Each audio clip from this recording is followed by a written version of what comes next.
Oh, we're on. Good.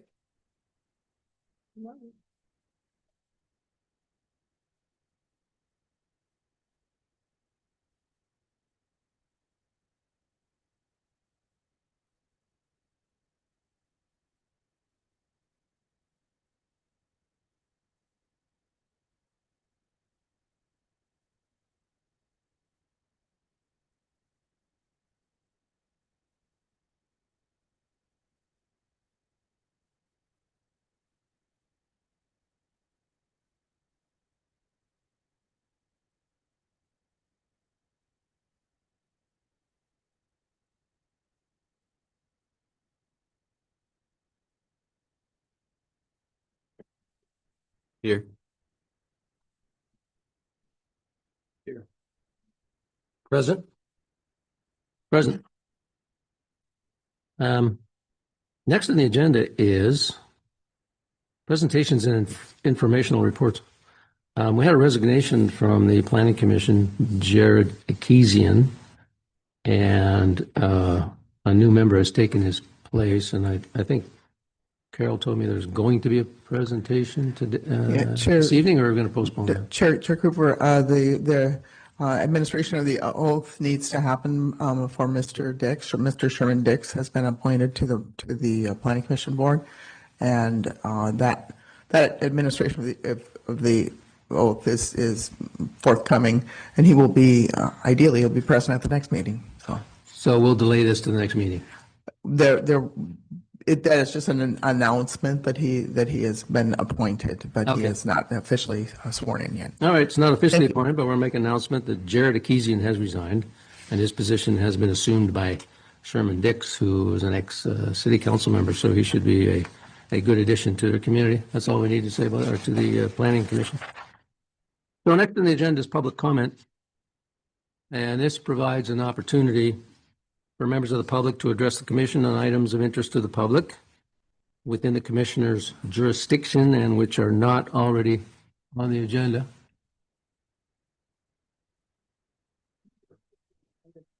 Oh, okay. I always miss that. We'll approve. I entertain a motion to approve the agenda as written. I so move that we approve the agenda as presented. So we have a motion and a second to approve the agenda.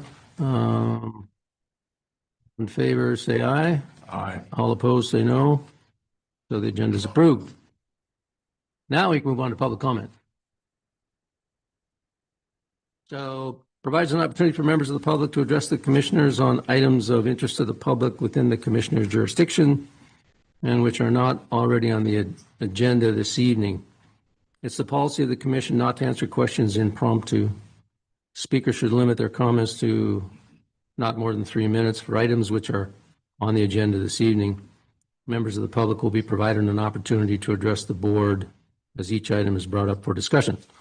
So if you're here to discuss an item on the agenda, just wait with your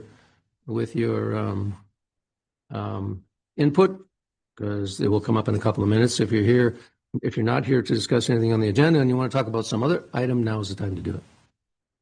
So not hearing any other public comment. We'll go on to the regular calendar.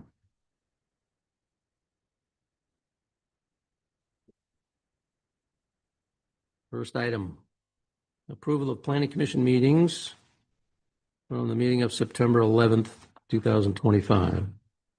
All in favor of approving Planning Commission meetings from September 11th, say aye.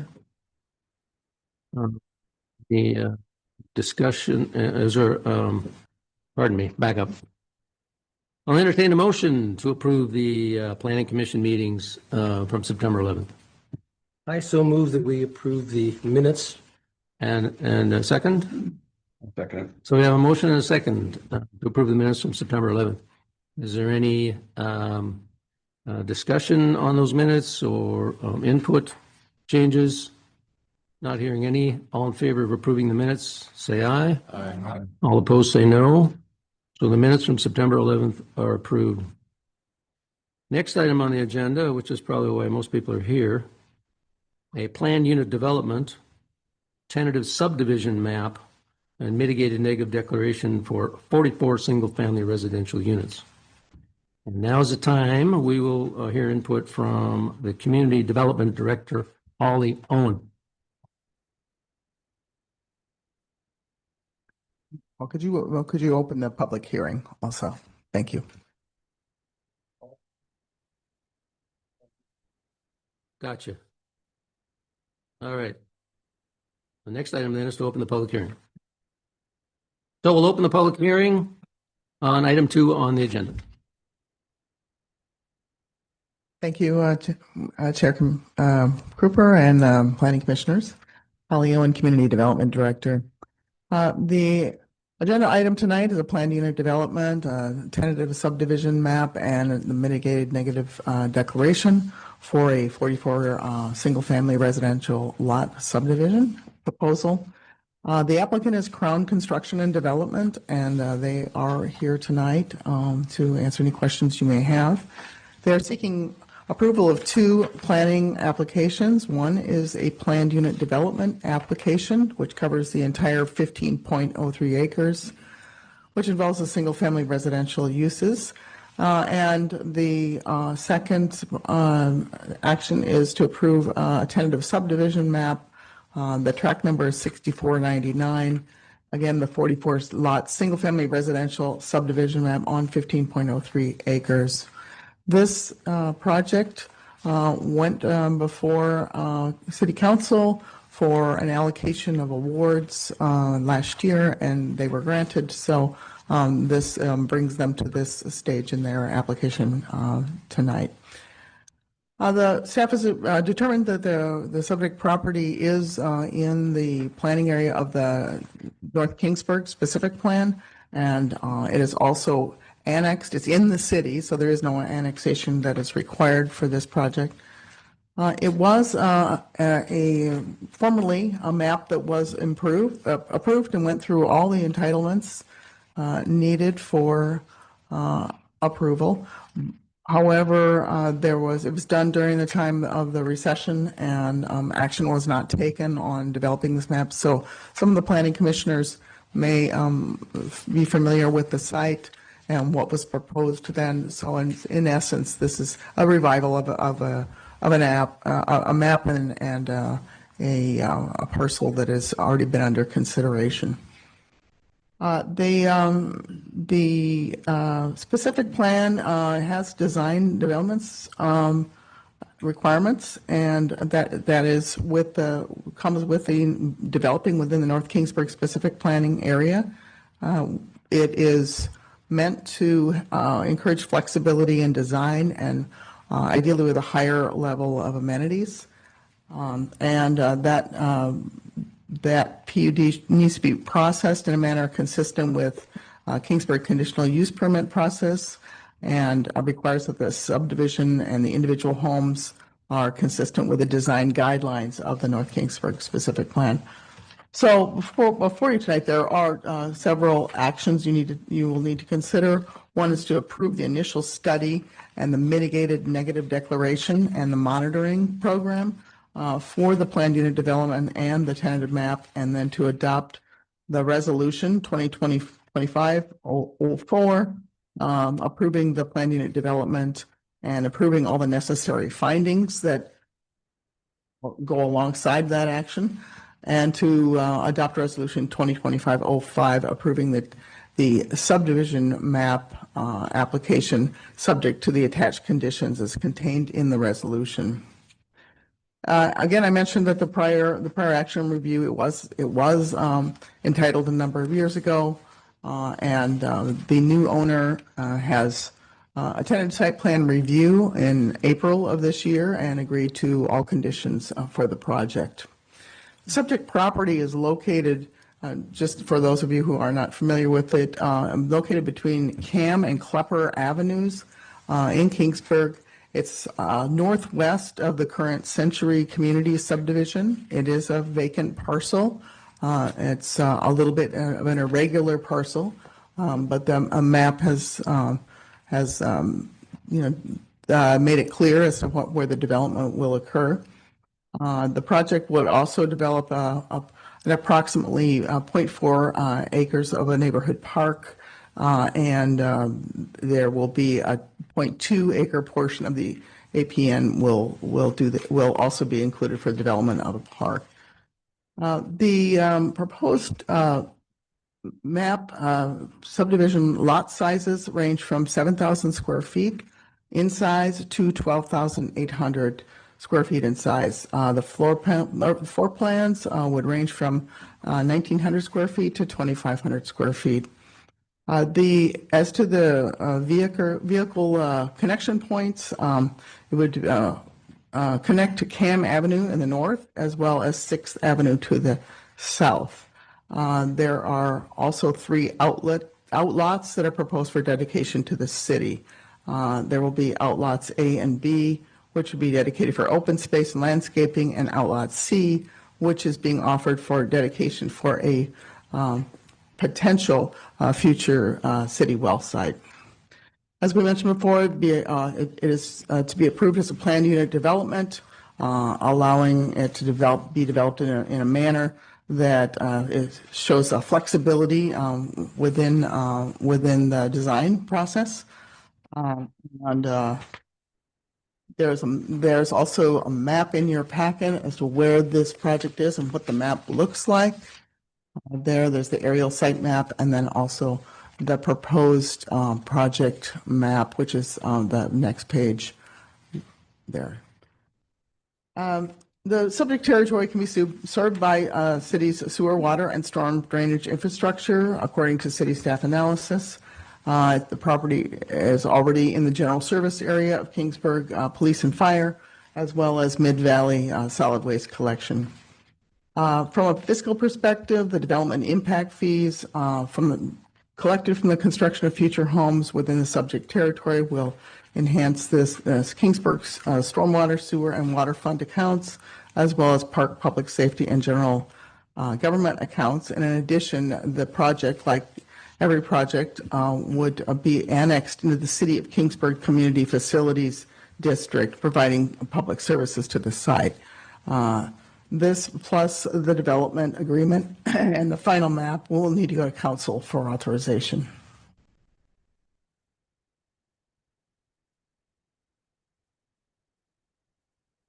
Elevation drawings have been submitted for residential units within the pending subdivision, and staff has encouraged the developer to continue to offer a variety of models and styles of homes, including alley-loaded housing plans. Staff has also requested there be an effort to limit repetitious patterns of the same home within proximity to each other, as well as staggered setbacks to create visual variety. The subdivision will be provided with water by the city. The city's water system is composed of 6 wells that pull water from 500 to 800 feet, and it has ample water capacity to serve these 44 single-family residential lots. SKF has also written a will-serve letter, and so it has the capacity to treat the effluent generated by these. The subdivision review committee met to review the proposed tract map and discuss conditions necessary to serve the subject site, and the conditions of approval were incorporated into the resolution for the tract map. The North Kingsburg specific plan does require that 25% of the lots exceed 10,000 square feet in area, and 25% of those lots within that subdivision exceed that 10,000 square foot in area. The project had an initial study that was prepared by an outside consultant. It was prepared and it was available for public comment during the circulation period. That's a requirement when you prepare an environmental document. It is routed to a number of state agencies, and we did receive 2 comments during that circulation period about the project. One was from the State Department of Toxic Substances Control, and the other was from the state water boards. Their concerns were in the response to public comments, which is attached to your packet. and they are addressed as far as staff is concerned.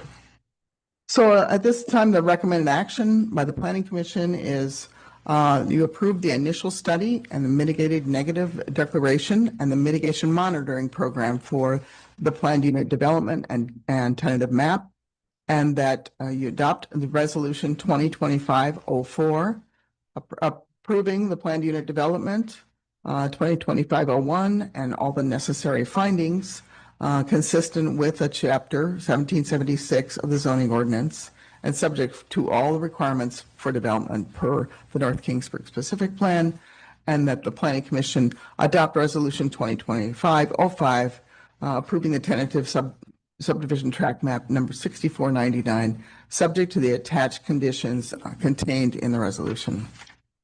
This is a rather lengthy document. I appreciate that you have had taken the opportunity, ideally, to review most of it. If you have questions, I'm available. Dave Peters, our city engineer, is also available, as well as the applicant. Thank you. Thank you, Holly. Next item on the agenda, commission discussion on the information you've just received. We'll come back to the commission then. Does the commission have any questions for Holly? Comments about this particular project? This is the time to do it. Nobody has any questions? The only comment I have is this is almost exactly the same that was presented a number of years ago and went through process and was ready to go. And then because of the economics, it feels just died. I thought. Question about parcel 3. Is parcel 3 part of this tract map?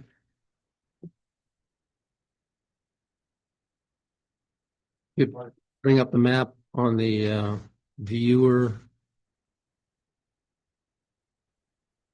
It's a big empty space on the west side.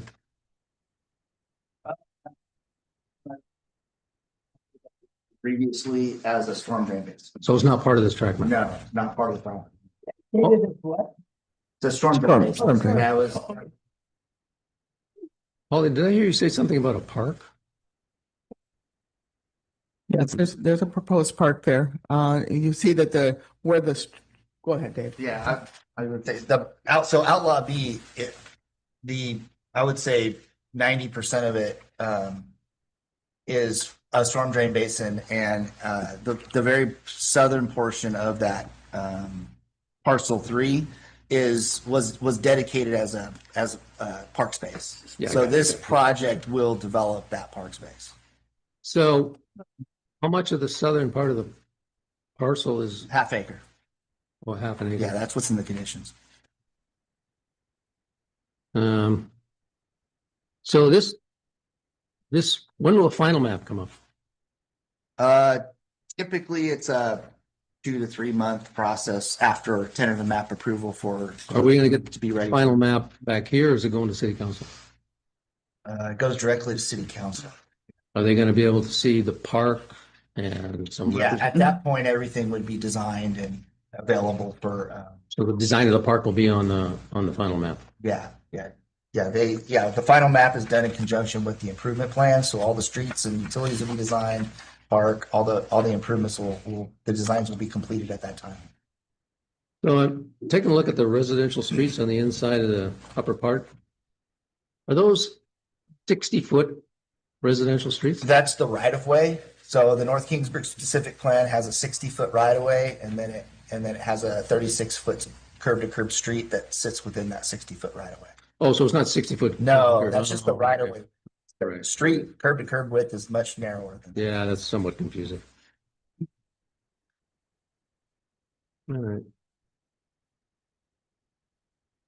And the construction development along GAM is going to be the same as what already exists Yeah, to the east? it'll just be an extension extension of those improvements to the west. Okay. Anybody have any other questions?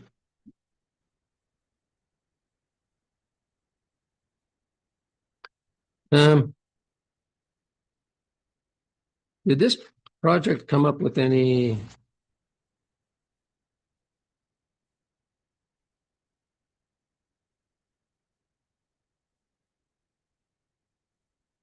of the items that were mentioned on page 6 of 7? Alley loaded housing plans. Um, it's the developer's encouraged to do that.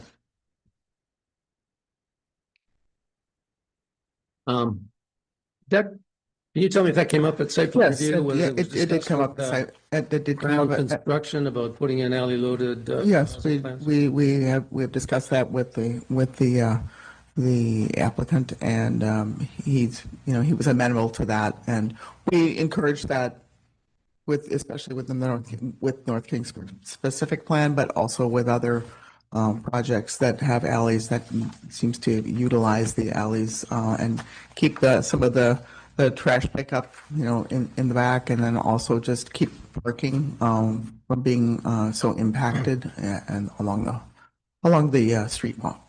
Is a representative from Crown Construction here? He's right. He's in front of you. Here's Joseph Crown. Introduce Hi. himself, I guess. Review, we did submit house plans and floor plans from 1900 to 2500. We do have 2 alley loaded plans that we're offering. So describe that a little bit. So the alley Alley loaded loaded to park in the alley, so the garage doors will face the alley, and you'll have a full facade in the front with no Okay. garage doors. Okay, and I'm sure you know why that's makes it more attractive. Absolutely, I've been Yeah. all over Yeah. California. That's pretty prevalent. It gets South. it gets the hardware off the street, so that the Yeah. frontage, the elevation of the street looks more like a park, and there's no driveway, there's no garage, and motorcycles and trailers and everything on the driveway. So it makes the street look better. Completely understand. It's trying to get the general public to understand that it looks better, because people have gotten so used to parking in their front yard or the front door, running to the front door instead of accessing the back. And of course, the huge Suburbans and Tahoes that everyone drives with, Yeah. a lot of kids. So making those alleys and then adjusting our fences and putting 45s on the corner, 45-degree angles.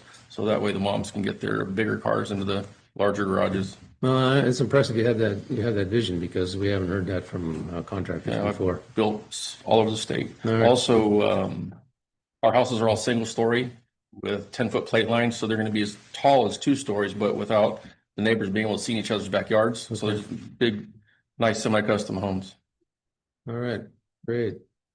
Okay, thank you for discussing that. Perfect. Any other questions? You just say that they're gonna have the same height? Yeah, 10-foot plate, but by the time you do a 5 and 12 roof, so it's within the development guidelines. So as your roof grows of 5 and 12, so the pitch of your roof comes up, you have a 10-foot plate, so your house is taller, just nobody lives upstairs. Does that mean you're gonna have 10-foot space between the property line and the house? And we already have that. You have to have a 5-foot setback for fire already. Right, but with a 2-story, you have to have a 10. So you're not counting it as a 2-story, No, they're not 2 stories. No. even though they're as tall as a 2-story. Okay. So one other item that Yes. I have a kind of a personal interest in. It escapes me at the moment. I'll think of it. I'll think of it later. Okay. Thank you. Thank you.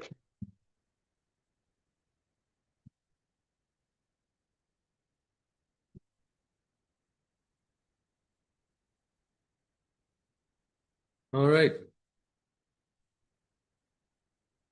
Any other questions?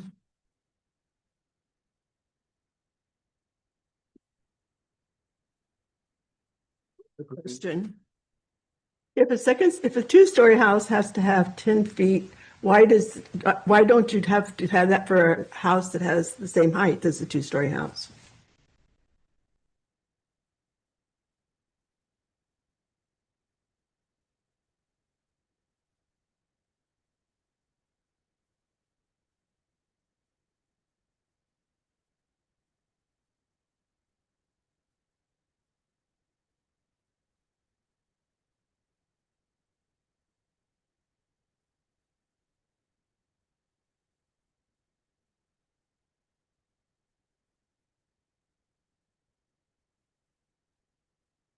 You don't have complete sides up on your plate lines.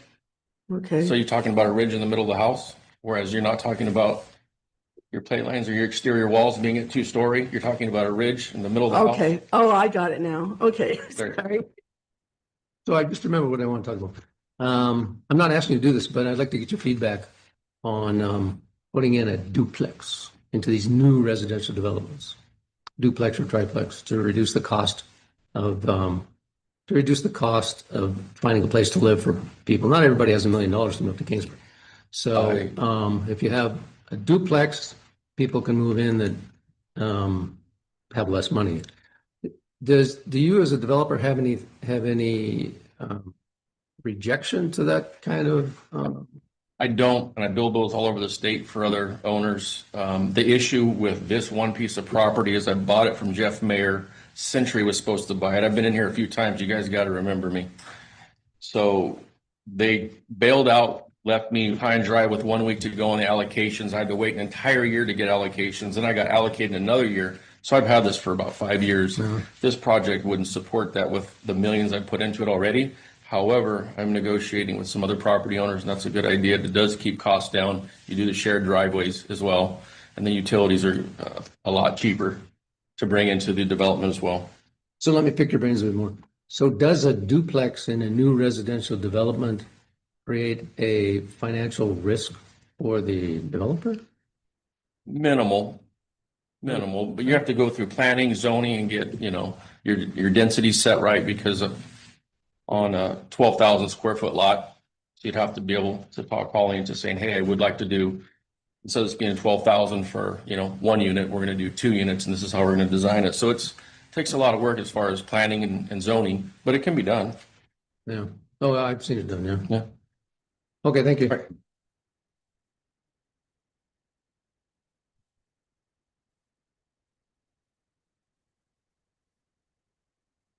Any other questions from the commission? All right, going to open the public comment. Any members of the public that want to speak on this particular issue can come forward at this time. Nobody interested? Nobody has any comments or questions? Yeah. Yeah. Shannon McDonald. Do I need to move the mic or mine?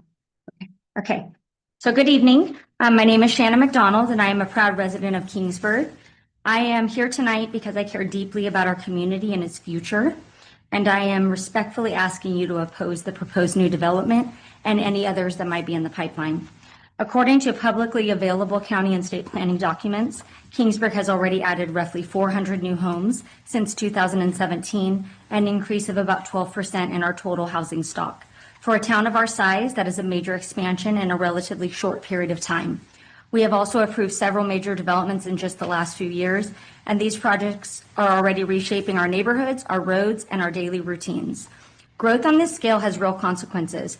Our streets and infrastructure are feeling the strain, and traffic congestion has noticeably increased. Adding yet another development before we fully understand the cumulative impacts will only magnify these issues and create long-term problems that will be far more expensive to fix down the road. But my greatest concern is the impact on our schools. Kingsburg has a one-of-a-kind school model. Every child in town attends the same schools, no matter where they live. This creates equal opportunity, consistency, and family-like atmosphere that strengthens the fabric of our community. The system is a source of pride and identity for Kingsburg, and it is a major reason families choose to live here. Continued growth, even at a slow pace, threatens the sustainability of this system. I believe our schools are the #1 thing feeding our amazing culture. Should we have to change this structure because we've outgrown it, we would see many negative outcomes in our community. Population growth puts this model at risk. More students mean larger class sizes, strained resources, and increased pressures on facilities that are already near capacity. Once this system becomes overwhelmed, it will be nearly impossible to restore the small town, unified culture that has defined Kingsburg for generations. I understand the argument that growth is good, growth can be positive, but only when it is responsible, balanced, and aligned with the long-term well-being of the community. What we are experiencing now is not steady, manageable growth. It is rapid expansion outpacing our infrastructure, our schools, and our ability to preserve the culture that makes Kingsburg special. This reality cannot be denied. When I've raised concerns in the past, I am often met with percentages that are used to justify continued growth. But percentages don't feel traffic. Percentages don't sit in crowded classrooms. Percentages don't experience the day-to-day strain these new developments create. People do. And the voices and experiences of the people who live here right now should matter more than abstract figures that look good on paper.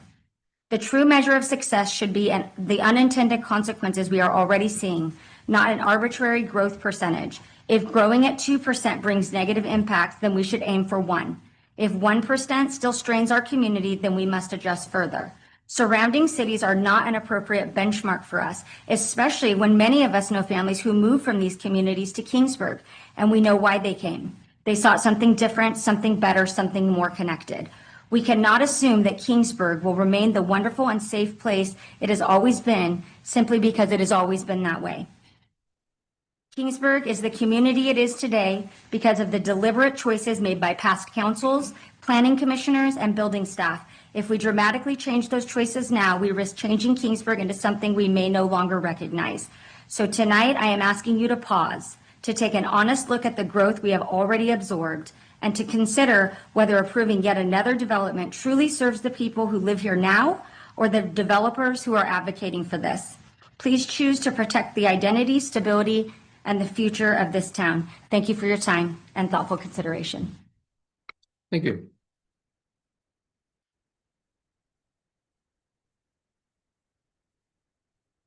Anyone else? Anything to say?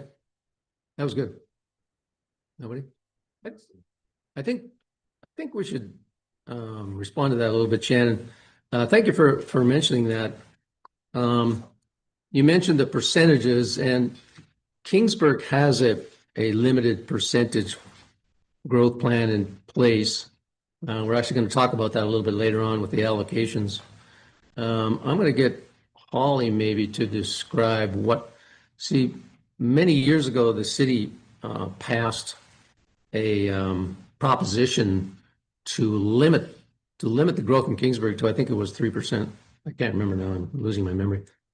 Do you remember, Holly, what that was? I believe the 3% growth came from the general plan originally, but the concern about growth and its effects resulted in the referendum, the growth management ordinance that was passed, and then the process whereby allocations are reviewed and then received or not. So that is unique to Kingsburg, and you're right. We'll be getting into some of that with the second item on the agenda tonight. So I'm trying to drag up what's left of my memory, but growth management plan was passed in Kingsburg. I think there was a percentage of 3%, and then there was we added to that an allocation competition for developers that wanted to build. And the thing that happened was after we passed this growth management plan, construction died, and we didn't have very few residential houses went up for years, probably 10 years. There was a long time. There was very, very little building. So there became a backlog of available permits to build. So even though we limited it to 3% a year because nobody was building at 3%, there was a backlog of houses. And then suddenly we had a boom of construction, and that's what people are seeing today. Over the past 5, 6, 7 years, there's been a boom of residential construction in Kingsburg. And it gives you the impression that we're growing too fast, but actually a lot of it is just catch up. I appreciate your comments. Have you been to the city council with these comments at all? Let me describe that then. The city council is the one that has the power in Kingsburg. The planning commission has very little power. We don't have a lot of authority. We certainly don't have as much authority as the city council. So the kind of changes that you're talking about, which is changing the growth ordinance, decreasing the number of houses that go up, would be done at city council level. So I would encourage you to get on the next city council roster and you'll have a 3-minute or 5-minute period of time at the beginning of the meeting to give your little talk to the city council and get their feedback. And then they may even put some of your items on an agenda where they can discuss it. So if you really want to get action on the proposals that you're talking about, you need to go to city council. Planning commission can't give you the action you want. Yeah. Right.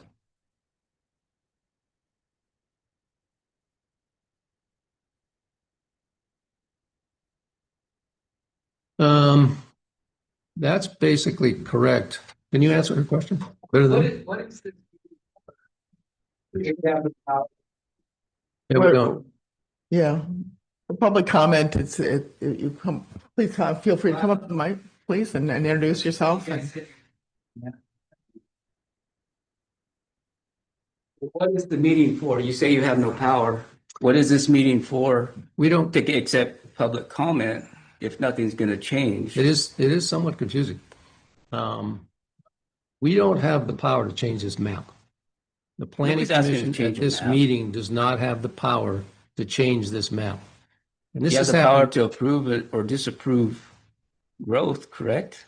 Well, that's a separate. If you don't, separate then item. why are you here? We're here to discuss the 2 items that have been presented to us from city staff. And those, the item, the specific item you're talking about is this residential development. And we're here to approve the planning that the city staff has already gone through with the contractor. And I'll let the attorney speak about this Well, right now because You he's said better you at it than me. approve, but then you said you didn't have any power over this kind of thing earlier. Which Right. is it? And I'm going to direct this now to the city attorney because this is where the legalities come in with regards to answering your question. As the chairman mentioned, I think Holly did too, is that in order for a development to get into the planning process, it has to receive allocations pursuant to the growth ordinance.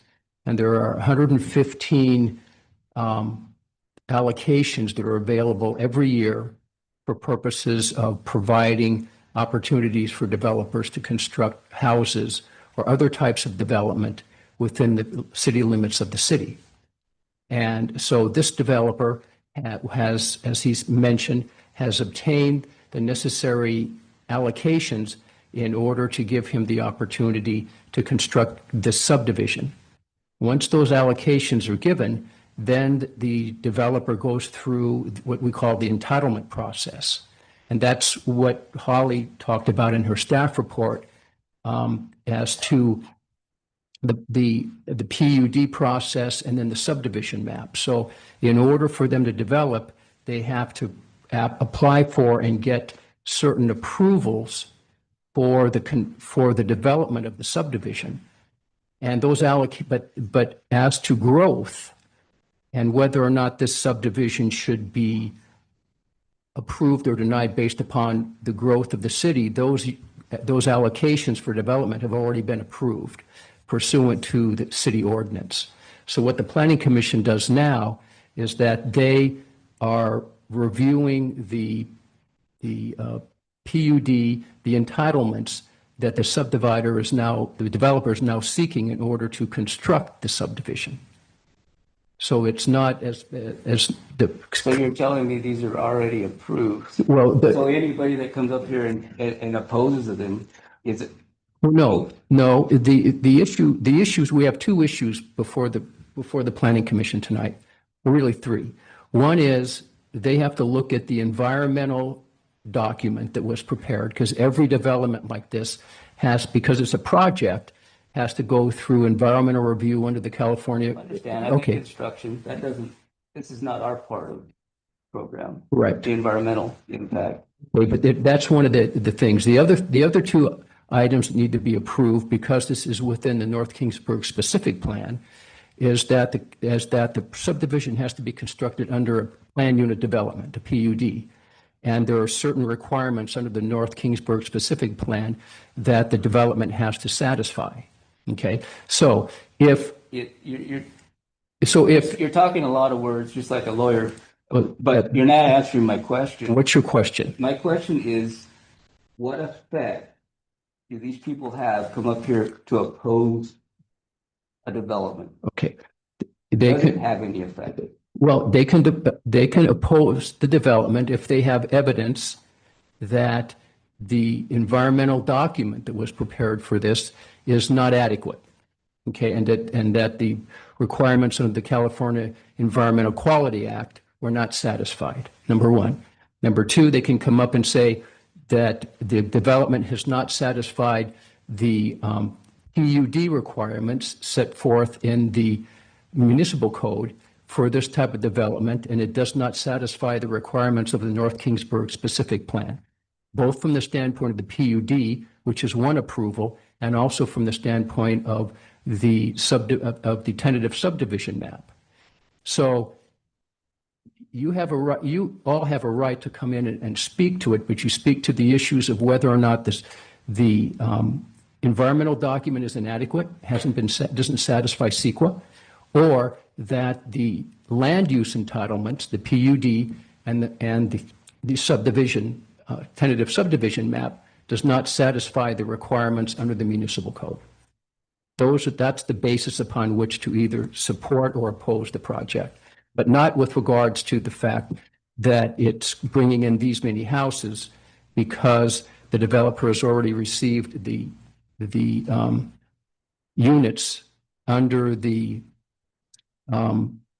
city ordinance that limits development, the number of houses that can be built.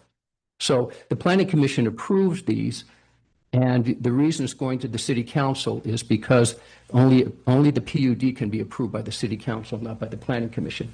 If it was just a tentative map, the Planning Commission would approve that without it going to the city council.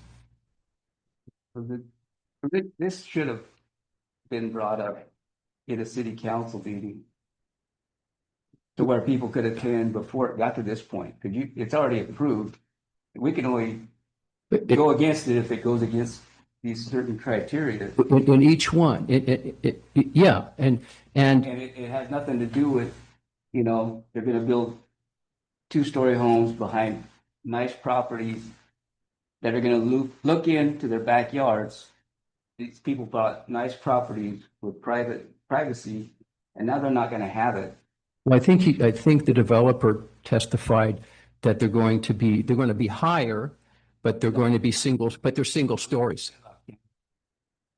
But they're going to be single stories, is what he testified to. So, and I think talking about 6th Avenue Drive. That item has not been before Planning Commission yet. It's the next item on the agenda. So you're speaking to a concern, which you have the right to do, about an item that we haven't introduced or talked about yet. So right.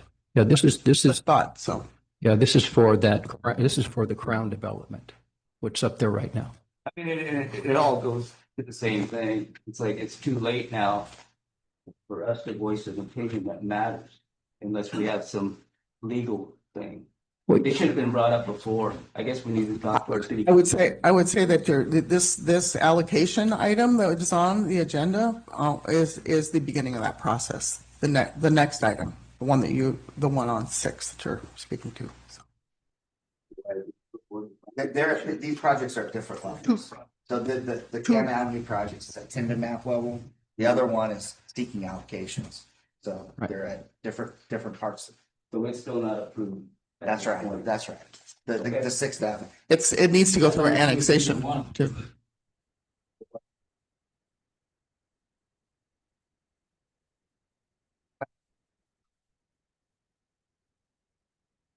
Just so I'm understanding correctly, when you were talking about the 3%, so that's after like Pheasant Grove, I'm assuming, when we built that in that era, and then after that, there was a decline in building for a lot of years. I remember that, and that's when we added the stoplights in town, and we kind of built up our infrastructure after all of that building. So I guess my question is that you guys are kind of the gatekeepers, right, of applications that come in to seek developments. And so even though if you don't have power, if I'm understanding the process correctly, which I might not be, but if I'm understanding the process correctly, then you're the starting point. Is that right? That someone would come in for an application? That is indeed true. Yes, And we, so- they need to come to the planning department, and then they go through a site plan review process, and they receive comments from police, from fire, from, you know, public works, from city engineering. How about from citizens?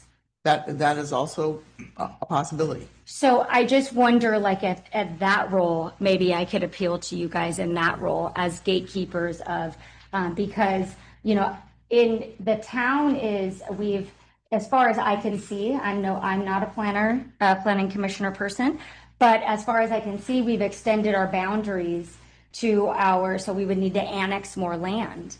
And is that the plan, to just continue to annex more land for Kingsburg and make Kingsburg bigger, or is that also a city council issue? Annexation is developer driven, for the most part, unless you're annexing land for a well or for some infrastructure. Schools operate all on their own. We do not, they have their own authority. And so if they decide to go build a school, then, you know, we work around that, let's say. Annexation is a pretty rigorous and orderly and detailed operation. So that takes usually a year. And there's an environmental document that is prepared. You know, that it's circulated. It's available to the public. There's lots of opportunities to address some of those concerns at that time. So. Yes, there is still land available in what we call our sphere of influence for annexation, but we're getting we're building out a little bit to expand our sphere is a whole different conversation. It takes it's a laborious process, and we have not been encouraged to do that. And would that be a city council conversation as well, or a planning? That would be that would be a planning and a city council. It would be a community conversation. Okay, so the proposed CAM, that's a done deal, but then the next item is the one that's up for the council to still decide. So I would be speaking to city council mainly about that one, or just about growth in general. You may speak to city council on whatever topic you wish. But yeah, growth in general is a good start. And I'm happy to meet with you, and we have documents. We're going through a general plan update now about a vision and a growth for Kingsburg, and what that looks like, and what land uses look like. I think to keep in mind that we are under some pressure from the state to build housing. We are, and we cannot, and that, you know, and also there are property rights that people have to develop their property. And yeah, that's Yes. We should wonder why we're under pressure, why rural communities in California are under pressure to grow. Because typically when you grow communities, you change them to something that our state would prefer. And so I think we have to keep that in mind when we're growing. So thank you. Okay, thank you for your comments. Actually, that's pretty helpful. I like that discussion.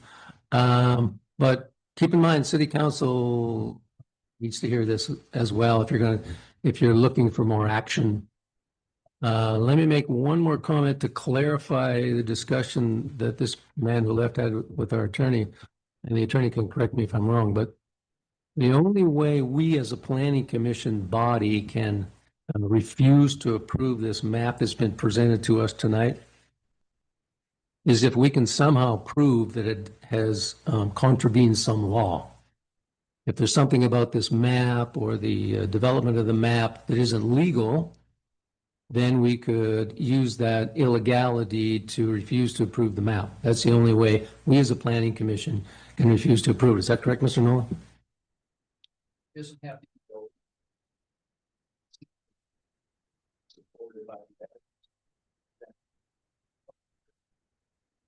Sounds a lot like a legality. So, so we would have to do that to refuse to approve the map. I haven't heard from anybody on the planning commission at this point, whether there's anybody in the planning commission that thinks that situation exists, including me.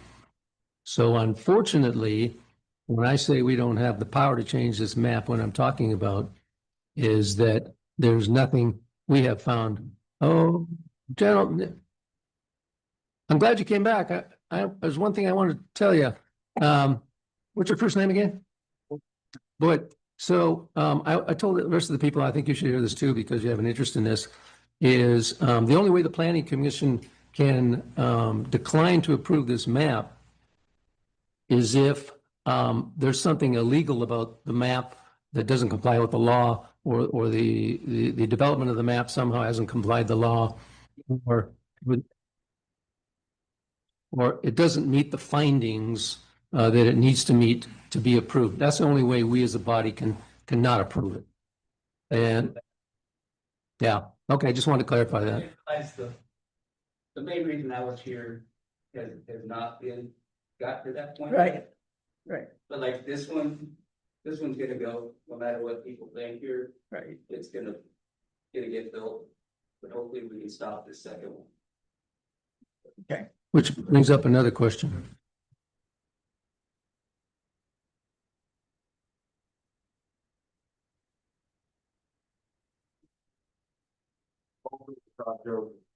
Almost 6th Street. You guys were talking about the state is giving you pressure to build more homes, but our governor takes our water away. Where are we gonna get this water? We don't have any water already to build all these homes. So you guys are building a well behind my well that's gonna go 500 to 800 feet. What's that gonna do to my well? Or wells?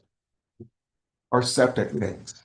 You're gonna change me from county to city? I don't agree. I'm in the county. I'm on 6th. This is a comment that it will be for the item on the agenda. I just wanted to That's next one. this. Yes. Thank you.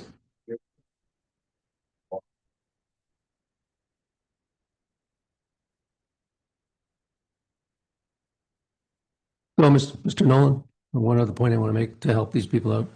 There's a lot of frustration here about the fact that they've come to this meeting to express comments, and they're finding out that, as one man said, this is pretty much a done deal. It's already been decided. What can these folks do to educate themselves about these projects and these maps before they get to this point at the Planning Commission? Where can they go to hear discussion about these particular maps and what the city plans to do before it gets to this point in the Planning Commission? Is there any place that these folks can get that information before it gets here?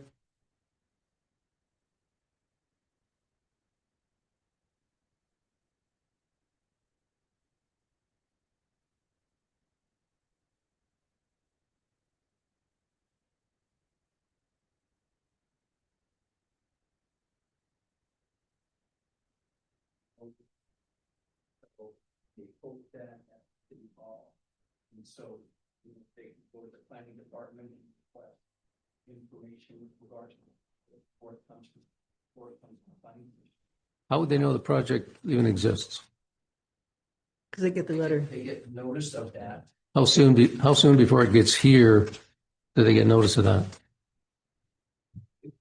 15 days. Part of the problem here is that they are all upset about the next project we're going to be discussing, not this one. This one's already done. There's nothing to talk about on this one. It's the next one that they want feedback that they could get us to change it. Yeah, we'll see. So All right, then. Anybody else have any questions?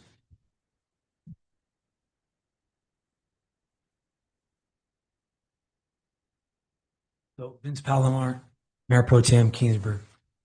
The one you guys are seeing that's already approved, the one we're on right now, um, for the 44 single family homes by Crown, that did come in front of City Council, and nobody was here.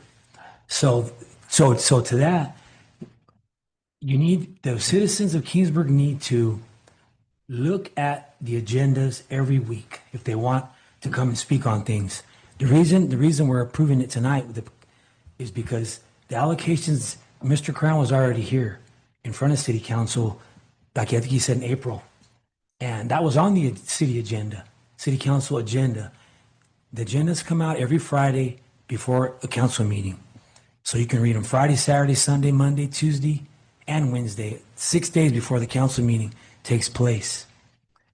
So there was a time for the city, anybody that lives in that area, to come and speak on the issue of allocations to them. We did approve those allocations, those 44 allocations, but you all have to understand, everything comes everything comes on the agendas. So I just would ask everybody to please look at the agendas every week if they don't like things that are happening in Kingsburg.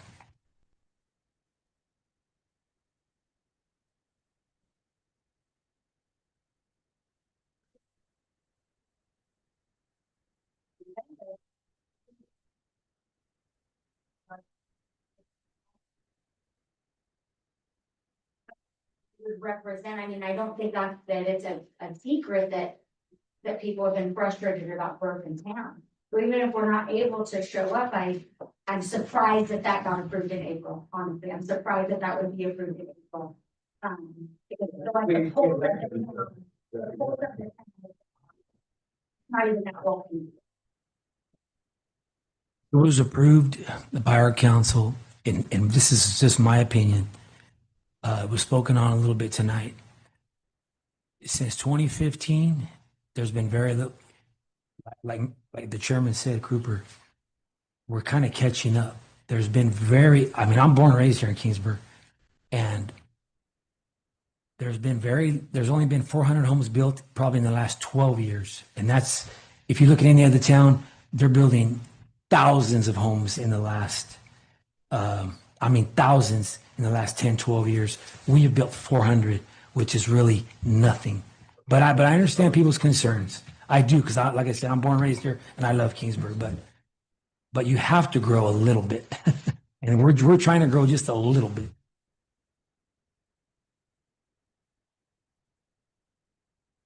Well, that's a matter of opinion. That's a matter of opinion. So. Thank you, Mr. Palomar. That's helpful. So that's another suggestion, is contact the council member for your district, because now we have district council members in Kingsburg. So contact the council member for your district and ask them what projects are in the pipeline. All right, so that's the public comment section. Anybody else have any comments for the public comment section? Nobody wants to come forward? All right, so at this point, we close the public comment. Now, before I close the public comment, I got to make sure you know, once we close the public comment, that's it. You don't have an opportunity. You can't jump up down the road a little bit and say, oh, I forgot to say this and say that. You have to say it now. You can't say it later once we move on. Okay, anybody else have anything they want to say now? Hearing none. I'm going to close the public comment. Now it comes back to the commission for further discussion and questions. Anybody in the commission have any further discussion or questions?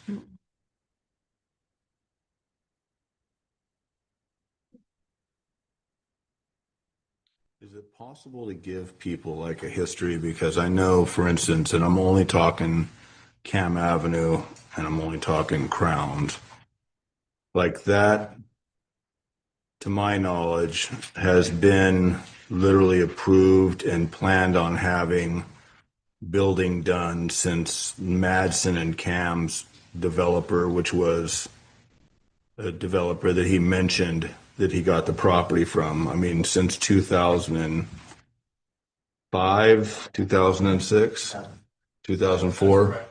So it's unfortunate. Cam has been approved for that for 20 years.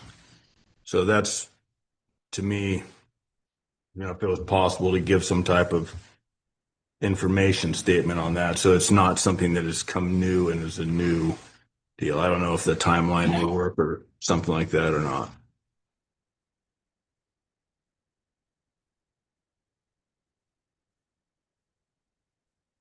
I don't know how to answer your question, so I'm going to throw it back to city staff. A little information is always useful in history, especially. So, and I have a spreadsheet and we have records. So that could be shared publicly and should probably be in the staff report to give people context as to how long this particular property especially has been considered. And we have a couple of others in town that are similar in nature where they've gone through entitlements and then nothing has been built there. Thank you.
That's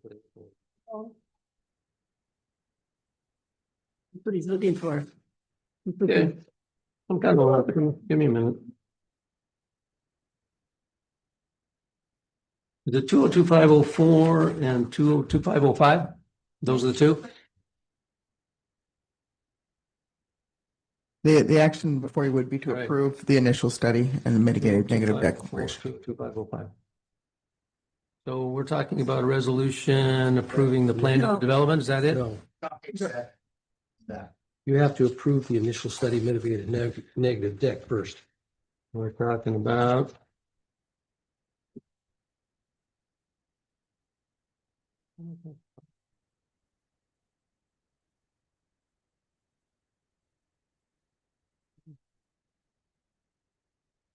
I'm sorry. That's some confusion.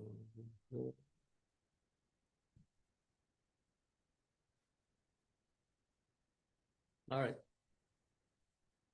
Number one, we have to approve the mitigated negative deck. Number two, 2504, okay. So recommended action by the planning commission. I move that we approve the initial study mitigated negative declarations and mitigated monitoring program for the planned unit development and tentative map.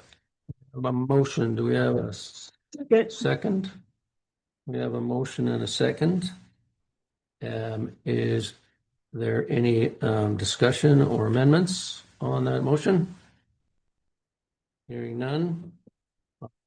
Favor of approving the initial study mitigated negative deck and the mitigation monitoring program for the planned unit development and tentative map, say aye. Aye. Aye. All in favor, say, all opposed, say no. Hearing none. That motion carries. I move that we adopt resolution 2025-04, approving planned unit development PUD 2025-01, and approve all necessary findings consistent with chapter 17.76 of the zoning ordinance and subject to all requirements for development per the North Kingsburg specific plan. We have a motion. Do we have a second? I'll second. We have a second. Any discussion or amendments? Hearing none. In favor of adopting resolution 2025-04, say aye. Aye. Aye. All opposed, say no. Hearing none, that motion carries. I make a motion that we wait a minute. The Planning Commission adopt resolution number 2025-05 approving tentative subdivision tract number 6499, subject to the attached conditions contained in the resolution. Second, Second. we have a motion and a second. Any discussion or amendments? Hearing none, all in favor of adopting resolution 2025-05, say aye. Aye. Opposed, say no. That motion also carries. So we're on to the next item on the agenda. Item number 3. Awarding competitive housing unit allocations for residential development for 2026.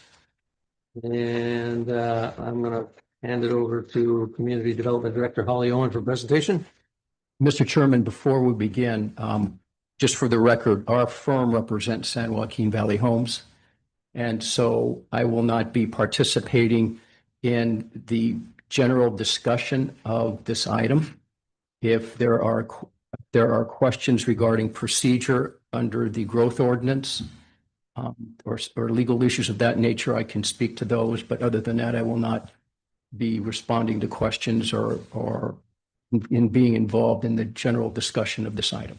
Okay, thank you.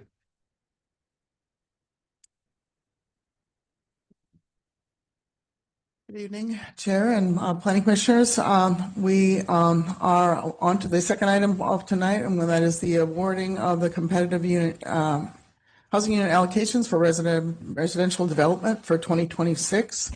Just to clarify, the actual awarding is done at the first meeting in December of the City Council. The recommendation, it comes from you, however, in this process. So in accordance with the section 16.0906L of the Kingsburg Municipal Code, please consider taking the following actions. Consider for allocation for inclusion in Kingsburg's 2026 Housing Unit Allocation Program the following application and forward that recommendation to Kingsburg City Council under the procedure outlined in that code section. The application is from San Joaquin Valley Homes. It's on 29.65 acres to develop single-family residential lots for custom home construction for a total of 88 single-family residential housing units. The residential development under consideration for this allocation period is on those acres located at the APNs listed in your staff report, located southwest of Kern Street and 6th Avenue Drive. And that the second action would be to pass resolution 2026-06, recommending to the Kingsburg City Council the approval of the allocation of 88 single-family residential units for the 2026 calendar year pursuant to Kingsburg Growth Allocation Program. As we have discussed previously in other allocation meetings and also a little bit tonight, this process is unique to Kingsburg. It's was enacted as Measure N, a charter amendment to the municipal code in November of 2004.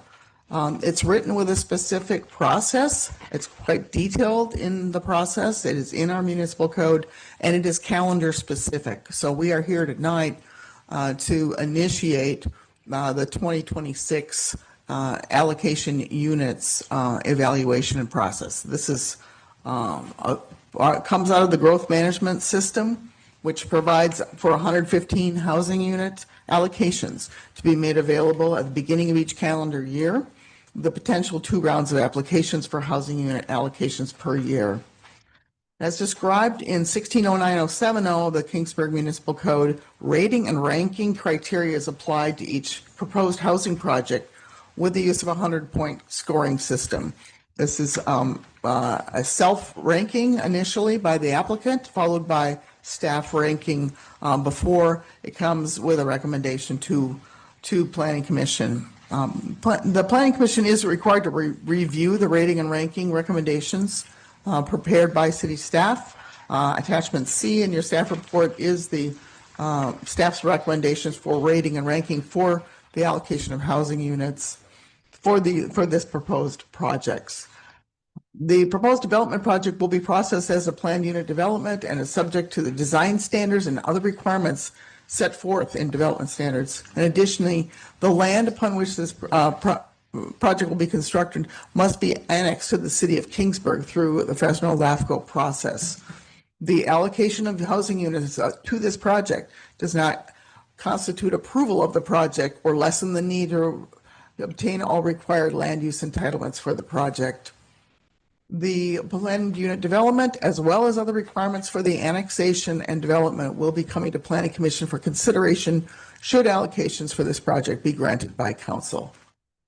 One application for allocations was submitted for consideration during the required time frame. There's a specific time frame in the code, and that was accepted, submitted and accepted.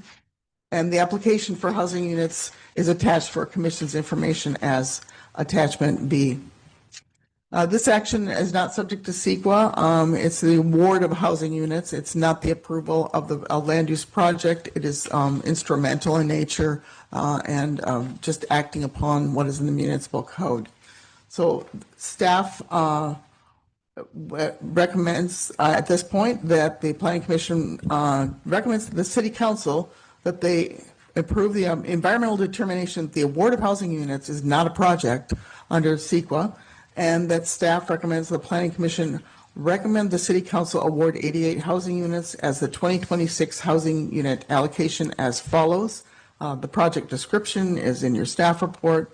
It is, again, an application from San Joaquin Valley Homes on 29.65 acres to develop single-family residential lots for custom home construction for a total of 88 single-family residential housing units.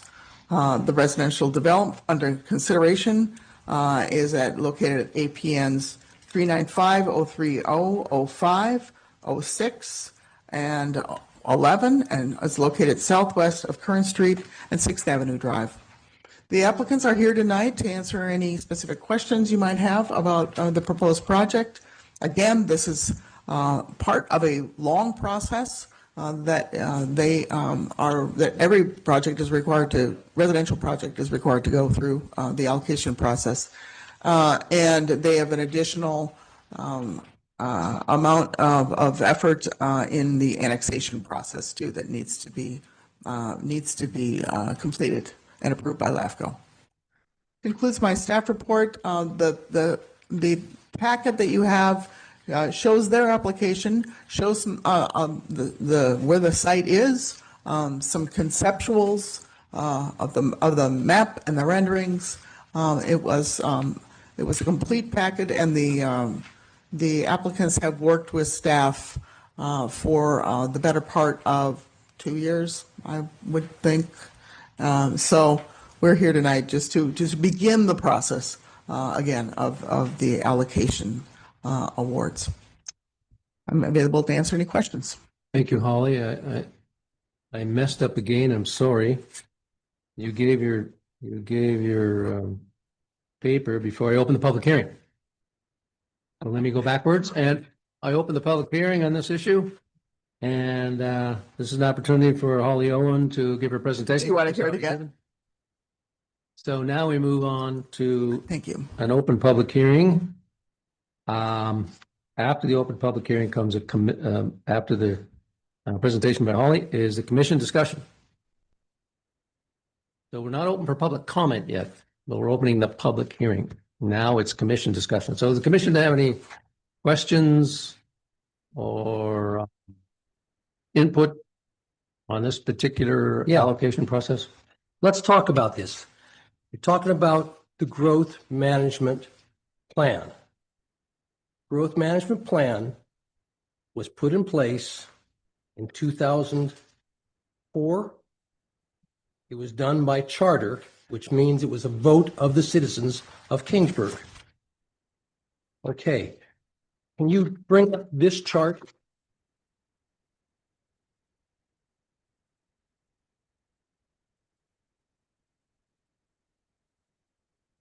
Okay. You guys can see that chart. What that chart does is it lies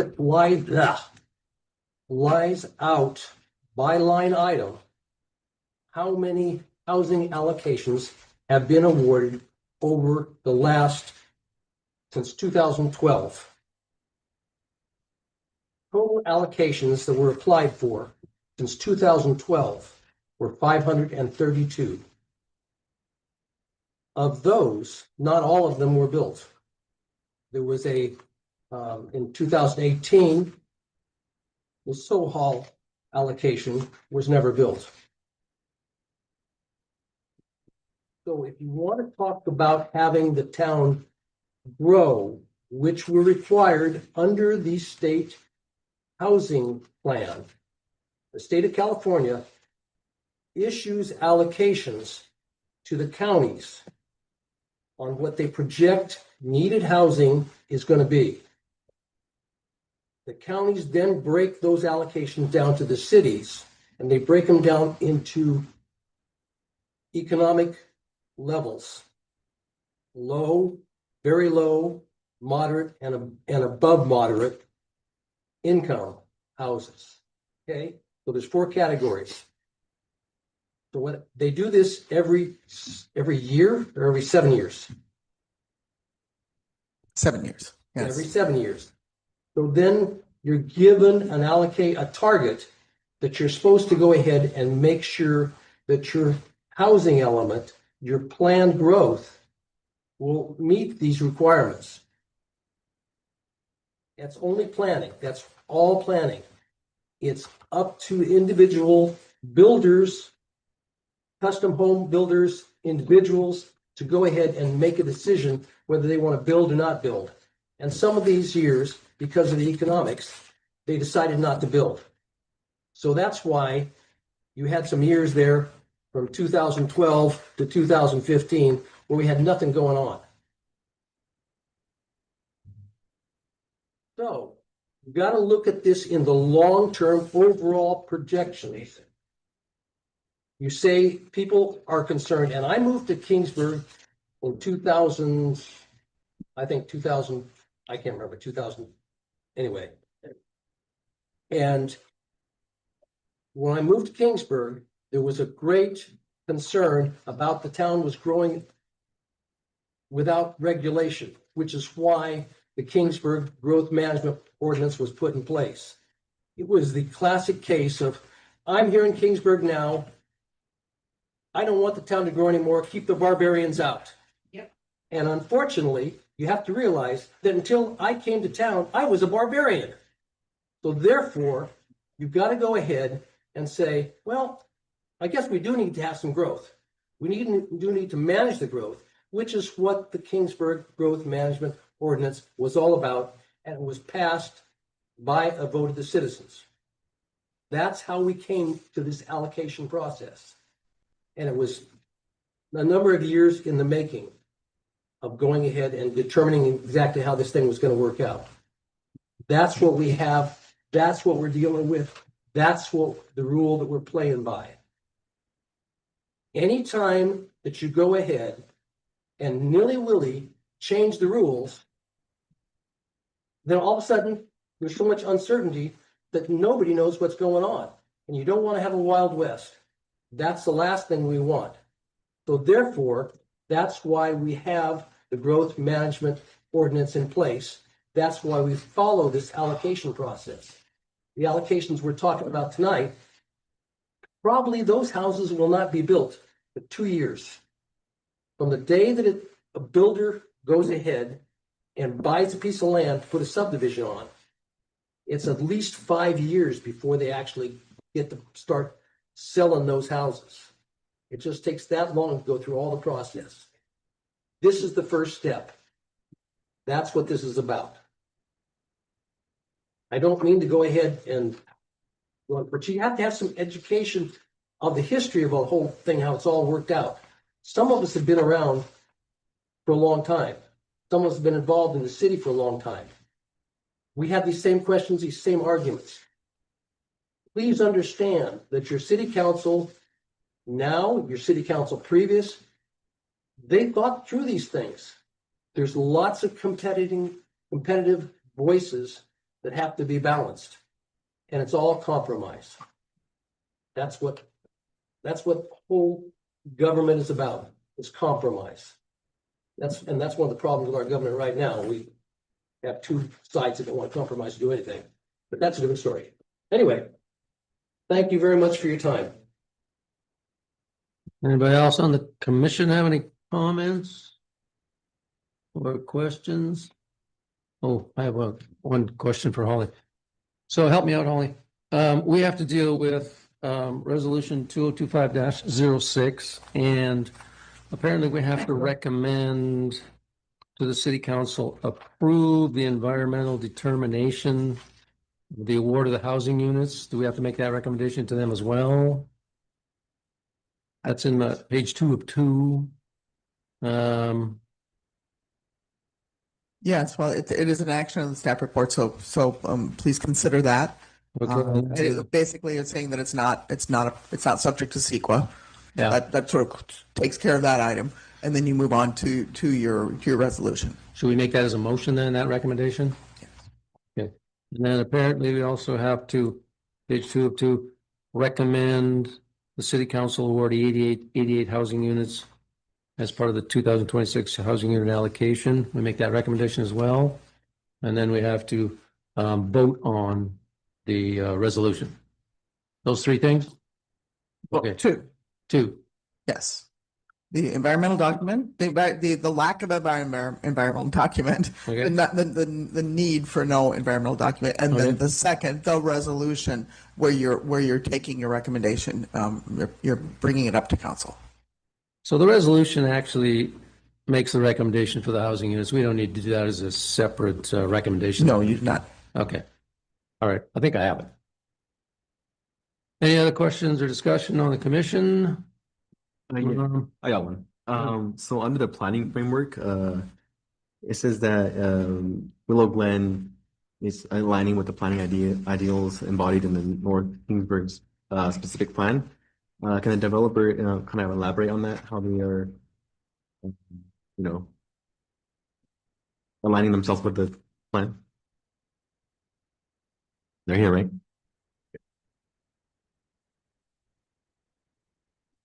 Hi, Nick Peters, San Joaquin Valley Homes.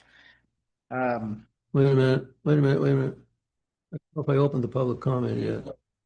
Ask a question. Oh, ask you a question? Oh, okay. All right, go ahead. Could you restate your question again? Sorry, I've been sidetracked.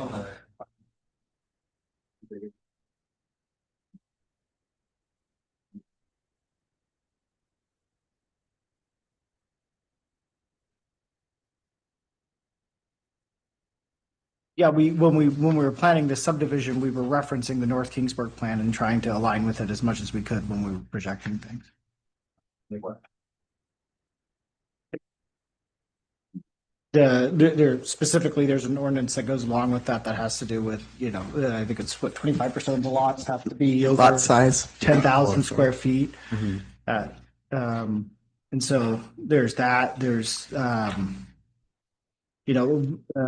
varying streetscapes, different things like that we're attempting to control. Okay. Yeah. Okay. I mean, just because we just saw, the other one, what was it on Cam, and it doesn't, there's no alleyways, there's no walkways. I'm just curious. The one you looked at before was a tentative map, so it's all in the right of way, so kind of where it would be depicted. Yeah. Is that anybody else have any questions for me while I'm up here, or if I didn't answer your question completely? Thank you. All right, commission, have any other questions or discussion? Got a question.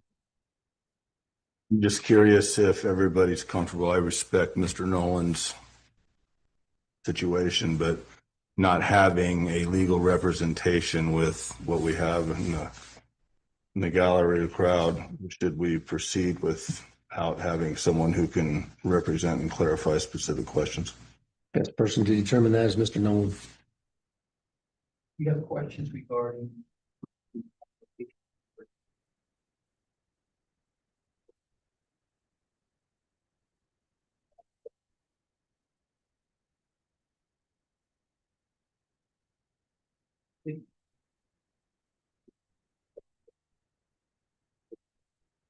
And just to clarify, what's before you tonight is merely the process of allocation. It is not that we've been given a lot of information about the proposed project that may change over time.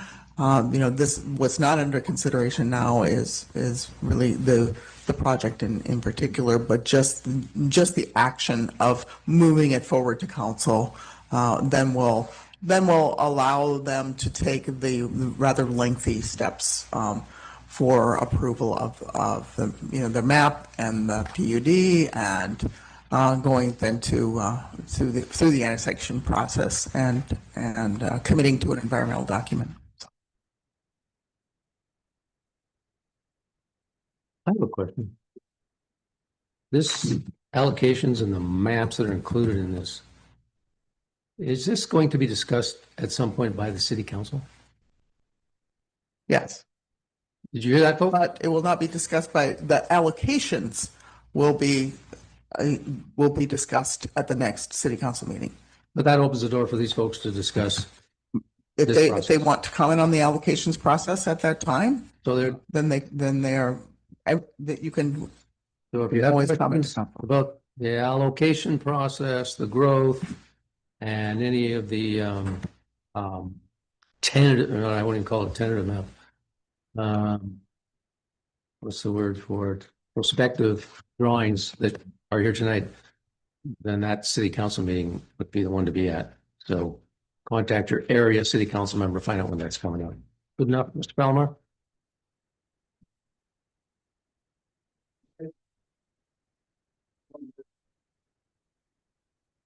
All right, so commission discussion. Any more commission questions? I'm looking at this map. I'm wondering what this space in here is. Can anybody tell me the space? That's No, there's houses over here, right? This is Sixth Avenue. that's not. But is there lands? Is there open land right there? Yeah. My name is Paul Nelson. I think you're pointing at my house. No, I'm pointing at this open space here. Okay, so this area right here is a series of homes and a church right here. Okay, I understand. I actually have that same question. So what is that? Does this property line actually back up to my property line? That's what I'm trying to see. That's a great question. That's what I was asking. Perfect question. That is not explained in the documentation. No. But the developer, can you come help me, please? Is this germane to the question of allocations? It is for me. Okay. What is the space in here? Will these houses be backed up to these other houses? Or is there going to be open space here? No, that's, so as part of the tentative map that we were preparing, this isn't a tentative map application, just to be clear, we're just asking for allocations, but part of that process was we worked with the city for approximately 2 years to try and come up with something that we thought would work. Right. That is essentially us projecting how you may be able to lot out that section in the future if those sellers decided to sell their homes in the future. So it's not, it has nothing to do with my map. It's just a demonstration that we did to show that we weren't leaving an undevelopable parcel. Okay, so you would actually be backing your property up to Sixth Avenue? Is that what you're saying? Backing up. To the homes that are existing? So if this is my property line. Right. Okay, are these gonna come out there, or is this gonna be just dirt? What is that gonna be? Right. This is not, I understand. this is not your property line, this is your property. My property is this one right. These are like, these are not, this is just a drawing of if this portion were to be developed in the future, we were demonstrating that we could fit lots. So what we were showing is that we weren't creating a situation where those lots in the future would be undeveloped. Okay. Yes, so my house, my property is right there. Right? So I am right there. So what is your current plan as to this between my end of my property line? Is there gonna be a space between these homes' property line and my property line? Or are they gonna be butted up together? Is that, or is They're throwing an alley there, because I don't see the alleys, which is part of a kind of Kingsburg thing. What's gonna happen to that spot? That's one of my foot. That I think you're alluding to. Right. It was never explained in any of the material. May I just interject here? Part of what we require as a larger development, when development comes in, is a conceptual 80-acre master plan. It does not commit to any roads or anything else. We just want to make sure that it doesn't create issues in the future about circulation or how is it going to fit into the larger picture here. But it is a completely conceptual, this 80-acre master plan. What will be eventually reviewed and conditioned is the dark lines there. That's their conceptual tentative map at this point in time. Okay, this is just a concept. It's not a final map. This isn't written in stone. This is going to be changed probably numerous of times. You're going to have all kinds of time to provide input and get information about what's going to happen with this before it actually happens. Guys, existing homes are not a concept, they're there. That's No way. yeah. I'm not talking about I'm talking about the concept of the map. The concept of the map is not there yet. So there'll be lots of time for you to communicate with planning commission. Exactly true. Because if it is approved, this allocation It's is not, approved. the allocation's approved, the map is not being approved. And the holder become approved also. Well, So I have concerns about sorry, we open this up for public discussion yet? well, we'll do that right now then. So, commission discussion is over. Going to open up for public comment. Go ahead.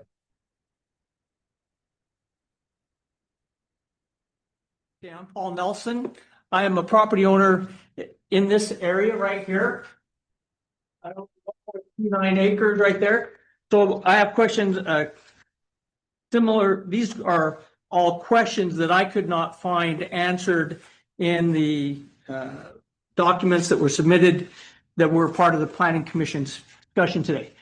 For example, is the annexation going to happen, and what is the process of annexation? Because I am county currently, so would that annexation would require me to, because I am not on city water or sewer, I have a septic tank and a well. Am I going to be required to hook up to city water and city sewer? And if so, who pays for that?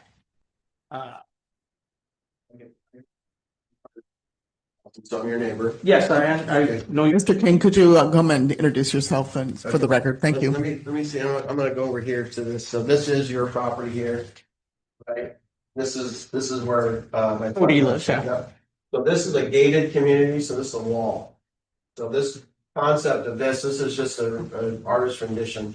It has nothing to do with your properties. But to answer your question, because this is not a 1 year or 2 year process. This has been a 4 or 5 year process for me, including going to the county and asking for 2.5 acre lots here because it's county property AL, ag limited, not ag exempt. Everybody wants to ignore the AL part. Everybody wants to go with AE, which this is AL. But county didn't want to hear about it because this is in the sphere of influence of the city. So the answer to your property is no one requires you to connect to the city. No one requires you to connect to your water or sewer. If your well fails, then you'd be required to connect. If your well failed, same here, right? But there's no connection process. Some are already connected to the city, by the way. So logically, the question would be, what would cause my well to fail would be if there was a well drilled for those 88 lots. There's not. So where is the water coming from? Well, it's city water. And, Okay. and city water already runs right down the street. Okay, but where is the well that draws from that? Well, I'm Is not it- sure. I know. I think there's a it's- city well here. No, right there. City well here. Well, it's all tied into one. It's not a specific. Yeah, but it would affect my well. Well, I mean, some people argue that, you know, the farming takes more water than that.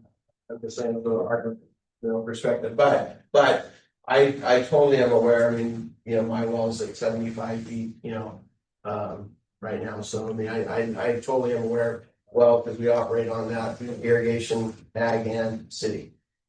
Okay, But your property would basically not 2-story, no one's looking over, solid thing. So your property access is the same as it. so I'm gonna wind up with a concrete block wall You will, looking out the back of my property now instead, right. okay? May I just interject here just for a minute?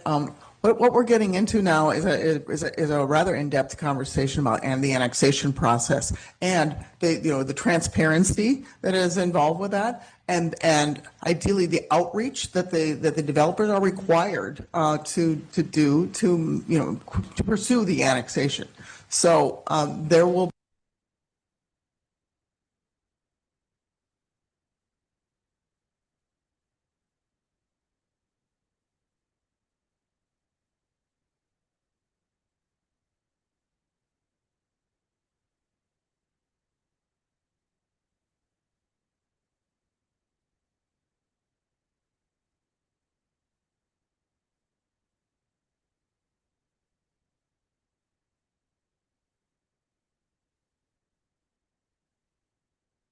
Understand your concerns, but the annexation process from going through it myself is a lengthy one, and there should be some outreach on the part of the city too, because that's our responsibility. So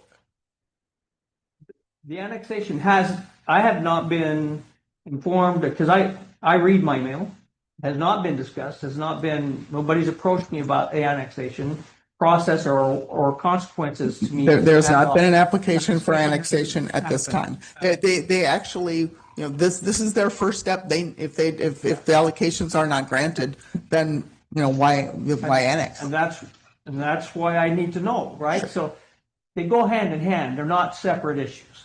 And Mr. King, I'm not trying to throw shade at all, Mr. King, right? I've got respect for him, and particularly his son. He's got a great kid. Like him a lot.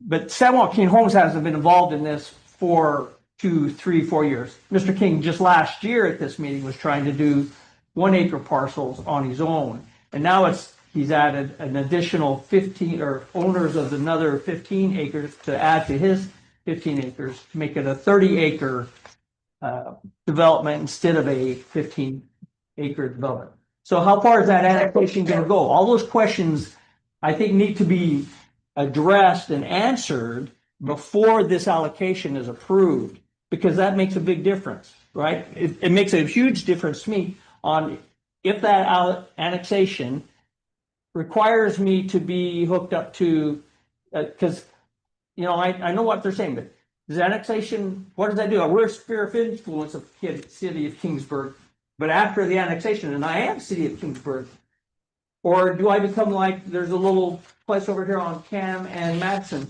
that becomes a county island? Which is that going to, I have no discussion yet on what is going to happen to my property. And that is annexation, and that would be allocation concerns. Mr. Nelson, I'm here to invite you to come visit me during my office hours. Okay. We can talk at length if you wish about annexation. It's an arcane and somewhat fascinating subject to only a few people, but it makes a big difference to residents, and I entirely understand that. So here's my card, and I would be glad to meet with you, and we can discuss this further. And there is a rule that the developers are required to follow to make this annexation process work too. Okay. So just so you know. From my reading today, I don't think that San Joaquin has met their obligation of enough documentation to approve this at this time. All right, thank you, Mr. Nelson. You know where to go now. Yep, thank you. Where are we? We're still in the public comment. Anybody else? Yeah, I'd like to speak, and although my back is turned, I'm not turning my back to you guys. I'm just trying to talk into the mic. And I did write down a few things and hoping to be able to just talk a little bit in the process. And this is a long-term process. And so tonight we are talking about the allocations of which city of Kingsburg is very unique. And so the allocations, you need allocations for growth, and that's what that's what I believe is on the table tonight. You know, not the annexation, because I think there still is a lot to work out with that process. However, you know, this didn't pop up overnight. The 4 to 5 year process, including I said earlier about the AL, which is what I'm zoned, and the 2.5 acre lots. And I know some of you guys had attended that county meeting as well when I was asking for that. But both the county and city officials, in my opinion, right, they both said, hey, that's not the direction we want to work within the sphere of influence that your property's already in. It needs to go back through, it needs to go through the annexation process. That's where we're at now. That's why it is. As far as the, just to address your question, as far as the other properties, there is a size that makes a project viable. And so a number of lots, developers don't want to do, you know, 10 lots. That's not a good viable project. And so there are 3 neighbors represented in this that are trying to make this a viable project. As far as the culture and the community in mind in Kingsburg, this is low density. Low density could be down to 5,000 square foot lots. These lots, none of them are below 7,000, right? So it's trying to keep that in mind. It's a gated community. And, you know, this project's met with the city officials multiple times, reviewed it with utilities, water, sewer, SKF, you know, city planning. All of that has been multiple meetings just to get to this point. And, you know, none of us are looking at anything that would not enhance the community. We're trying to build, you know, bring in a builder that's got a lot of local ties, as well as, you know, myself. If you guys, 75% of the time, if you see a tractor there, that's me, and you're welcome to stop. I'll talk to anybody there. I'll also give you guys my number. I've been attending church here since 1969, so that dates me a little bit there. And I attend the 1 million kid soccer every Saturday, or not every Saturday, but on Saturdays there at Rayford Johnson, right? And so I've got, you know, 5 different players. So my family lives here. My kids live here. I know some people, they don't want that, right? It's always not in my backyard. But that's the kind of, you know, the area. So yes, I'm here.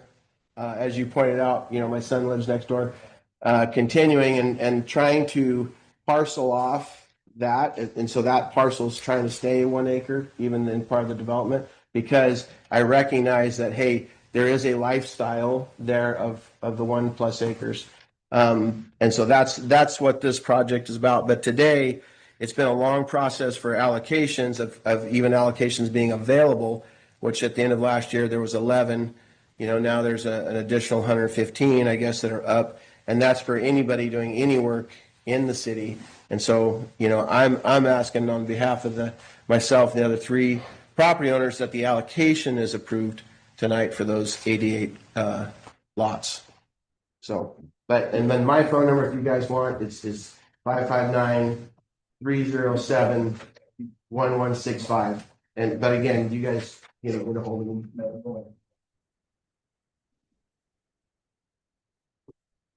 Here for the Lord. Duke Holmes owned his own property, right? And he's building. Baldo Voltaggio, 6th Street. Duke Holmes owned his own property and was building on it, and that got passed. This is 3 or 4 different owners. Is it legal for them to build with 4 builders? Is it legal? Can you guys legally build with 4 different owners? Or does the San Joaquin Homes or San Joaquin Valley Home, are they supposed to own the land and build? That's the question. Yeah, I mean, they Legally. they're not going to build without. But so they don't own the property. These guys own the property. Let me answer that question. So the 3 property owners are selling. I'm asking if it's legal. Yes. We're going to process this. It's legal to sell my property. Yes. Yeah. Yes. You're sure? It's legal for him to sell his property. Is it sold? to whomever Is he it wants. sold? I have No, no idea. no, today it's So not what sold we hear?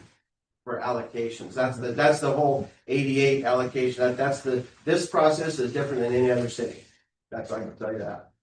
It's allocation. Well, I don't agree with what you're doing. Okay, now the process is getting out of control. Sir, you're supposed to direct your comments to the chair here, and then we will direct them where they need to go. So we will find, if you want to find out if it's legal, our staff can contact you later. Our staff. It's a nice little town. Yeah. That's why we moved here. I moved here for the same reason. Now we're gonna build it all up and have it go to shit. All right. Any other comments? Part of the open public comment? Chris Peterson, multi-generational family resident. I understand that this is for the allocations. However, if there are no allocations allowed, then there's no building. Then the whole process stops. So keep that in mind. I am one of those who think the city has grown too much too fast, regardless of how many homes or whatever. It's the whole problem with the infrastructure, the roads, this particular development is near 10th and Kern, which is a cattywampus corner intersection anyway, that has had many traffic and pedestrian traffic problems. And the fire chief just said, at whatever meeting I was at last week, that the increase of pedestrian versus vehicle incidences has increased in town. We know one of the major ones, on 14th and Sierra, when we lost Lennis, totally senseless. But so that's in an area of town where there's already some traffic problems that the city needs to eventually address, that corner. I'm looking at this, I realize it's a conceptual map, but there's all cul-de-sacs. Now, another meeting I was at some time ago, the fire department was concerned about cul-de-sacs because it's difficult to get the trucks, in the area. I'm also seeing there's no alleys. So even though it's a gated community, you're putting your trash and your green waste and your recycle in front, then people leave them out. It looks junky. Then you're going to have, the hillbilly area over there, possibly. Despite what your statistics may say, there's been too many people moving into town that do not all, but too many that do not want to follow the written and unwritten Kingsburg rules, so to speak, the morals, the expectations and of the way of life here, and that has created more problems. I think those of us that are here, we want it to remain small. We want to remain in our bubble, and most of us don't care what Sacramento and those floozies want to do to harm our way of life.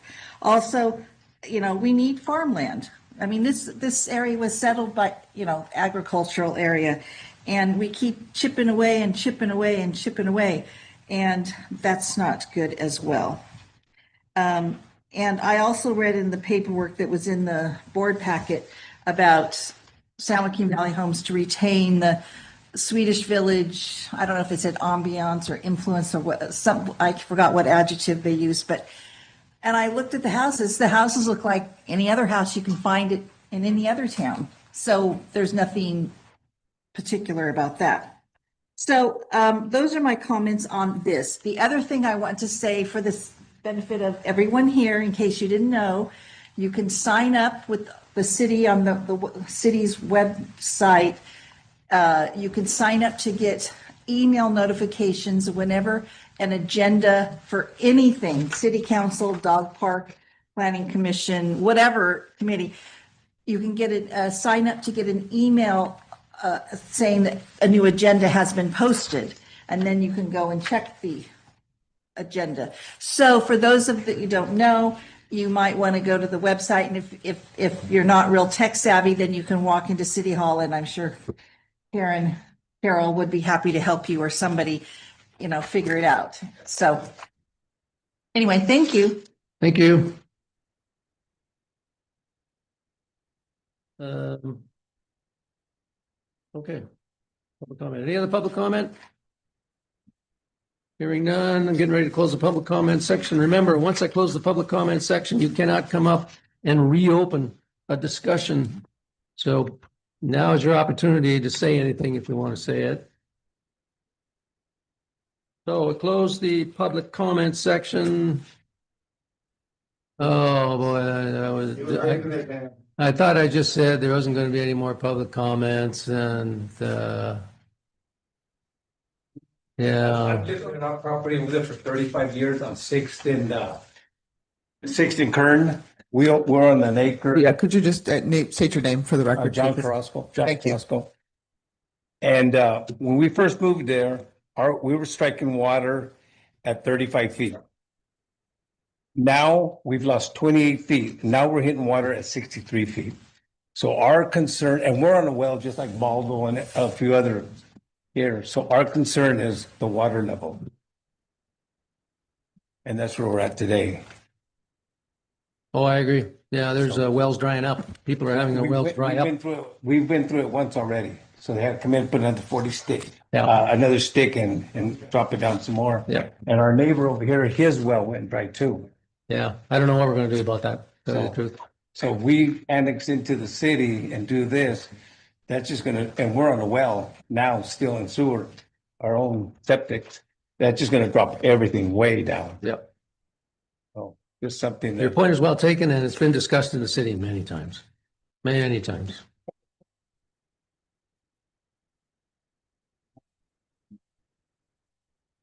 Process of annexation of property owners who are to be annexed into the property in the city have the right to vote. Yep. The annexation of. I'm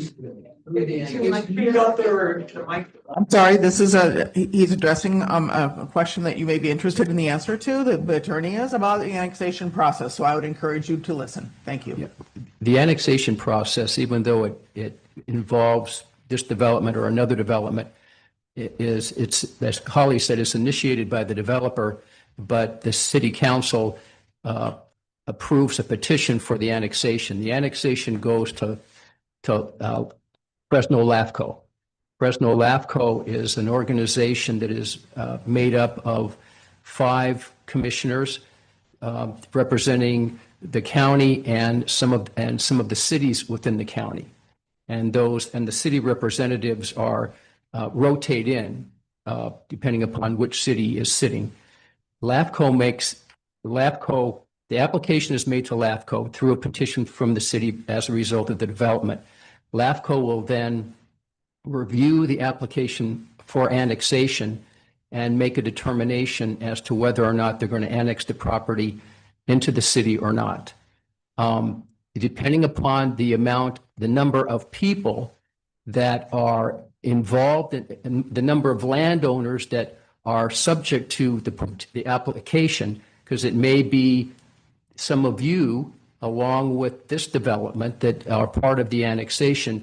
Depending upon the number of people who are involved, you can then, you will get ballots from LAFCO to vote on whether or not to approve the annexation or not approve the annexation. And you have an opportunity to go to Fresno LAFCO at the time of the hearing and voice your opposition or your support for the annexation of the property into the city.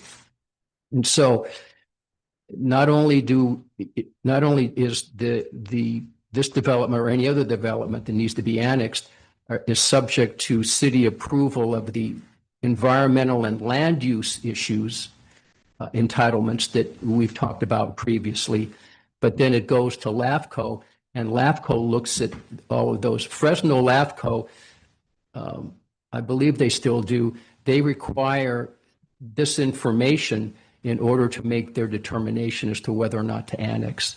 But you will have, depending upon whether or not the annexation is a habited annexation or an uninhabited annexation, and I think in this situation, probably is going to be identified as uninhabited because of adjoining landowners.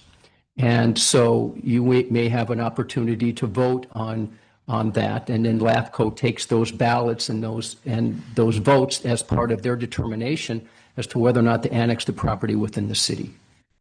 So it is a 2 or 3 step process. And LAFCO also looks at the environmental document that the city prepared and what that was approved for the subdivision before so that it goes to LAFCO. So LAFCO not only looks at the land use entitlements, but it also looks at the CEQA approvals also. So it's a whole different and additional process than just the allocations, the approvals of the land use entitlements by the city, and then the approval or the consideration by Fresno LAFCO. So like I said, you'd have an opportunity to go to the public hearing that's conducted by LAFCO for purposes of incorporating this into the city. But that's kind of the way it works and the voting. And again, you can look at all of that stuff. Fresno LAFCO has their website, sets forth the procedures, and you can call Fresno LAFCO and talk with the staff about that too. Well, it's LAF. It's the local area. LAFCO is local area formation committee. Okay. And again, it's made up of county representatives and city representatives. And it's like Holly said, it's a unique agency because in essence, it controls all of any annexation of property. And another thing you need to know is that the city and all the cities in the county have agreements that deal with annexation, because when you annex property out of the county, that has a financial effect on the county. Okay, so there's also those agreements, that MOUs between the county and the various city jurisdictions. But I'd suggest that you go to the LAFCO website and look at that, get a better understanding of that and how the voting works too.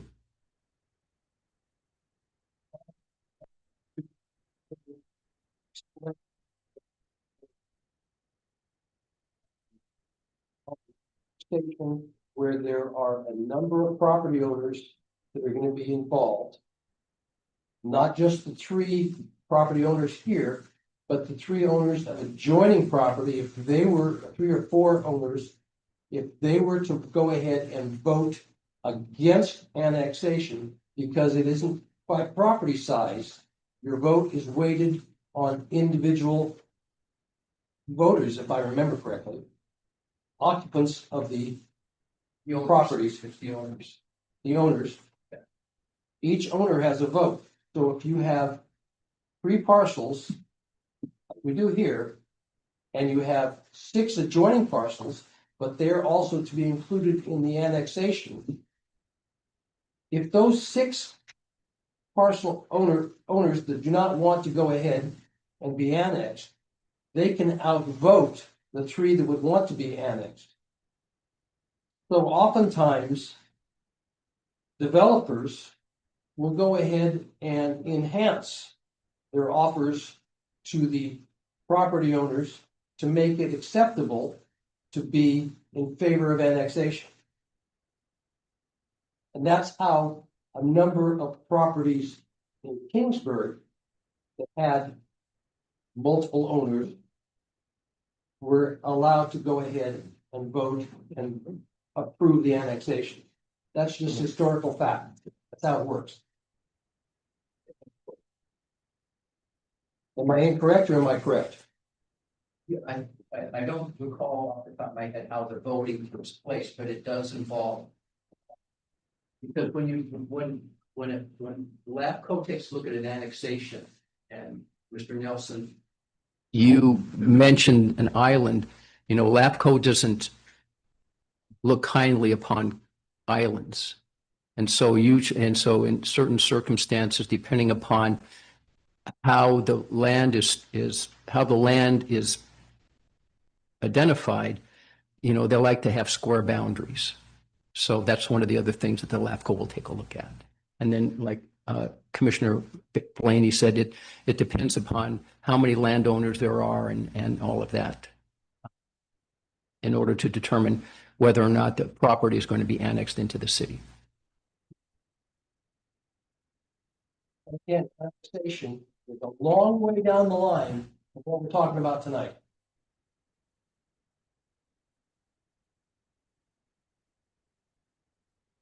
Any other comments from the public in the open public comment section? Okay, I'm going to try this again. So I'm going to close the public comment. What that means is once I close the public comment, you cannot come forward with any more comments at that time. So if you have anything to say it now. Seeing nobody want to comment, the public comment section is closed. We bring it back for continued commission discussion. I have a question. If we don't allocate these 88 spots, are we penalized by the state in some ways? Not directly, no. What do you mean not directly? What would indirectly be? No, I mean, this process is unique to Kingsburg. What's before you is the allocation process. You know, it's either a sort of a thumbs up or thumbs down, and see how it plays out at council at this point. This is a calendared item in our ordinance. It's the first meeting of November. It's planning commission, and allocations are given every year. And this project, submitted an application and it's been reviewed, and that's where we're at. So if we wanted to allocate the homes, but not at that location, is there any way we can, no way we can do that? The application before you is for this project at this location. Okay, thank you. Yes. We would have right. Following all the rules. Go ahead and litigation if we deny him for failure to give him his property yet. Am I correct, Mr. Nolan? Yeah, I can. It generally, I mean, if there is evidence to support the application, then as opposed to evidence that sufficient to deny the application, then there may be some basis for litigation. I mean, we're a litigious community, we're a litigious world right now, so, but there could be, yes. So just the fact that the people in the area don't want it, it wouldn't count? Is that what you're saying? It wouldn't count. So their opinion doesn't really matter to us. if you want to follow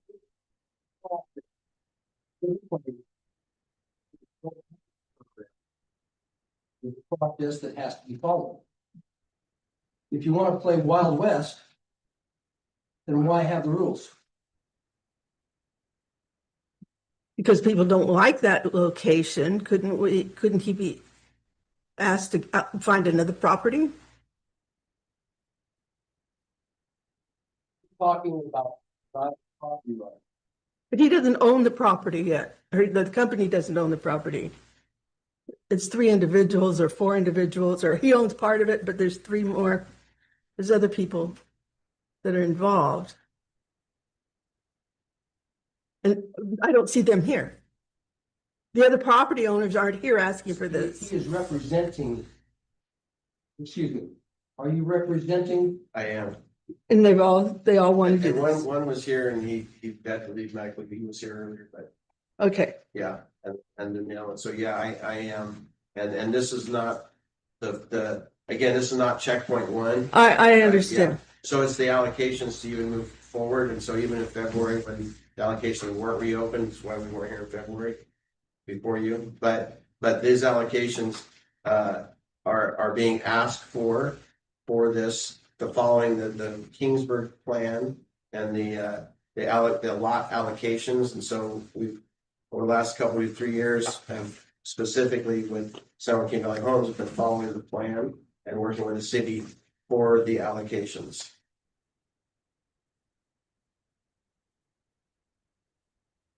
And allocations aren't tradable, by the way. Like, you can't give me allocations and then I give them to somebody else. Any other commission discussion or questions? I'm looking at the municipal code and I'm just curious. So if we grant 88 allocations out of 125, the allocations then come up from the city council in its first December meeting, or the Yes, first December meeting 3rd. in, Yes. yeah, it's a December meeting. Mhm.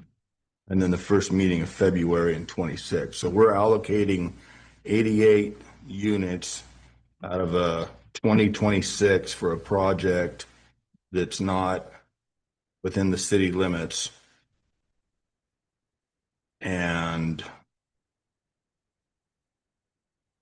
they would still have to go through all that processes, correct? So that could tie up 88 housing unit allocations to one developer that might not have the ability to proceed with the 88 units.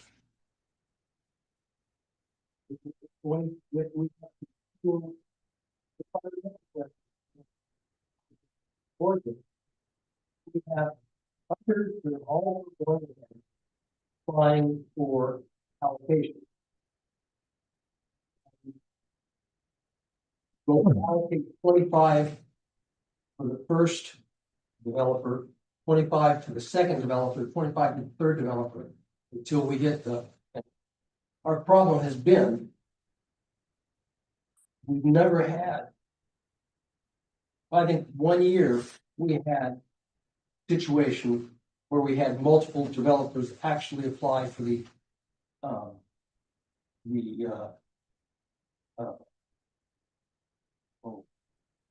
88. How many? What's the maximum? It's 80. So there's 105.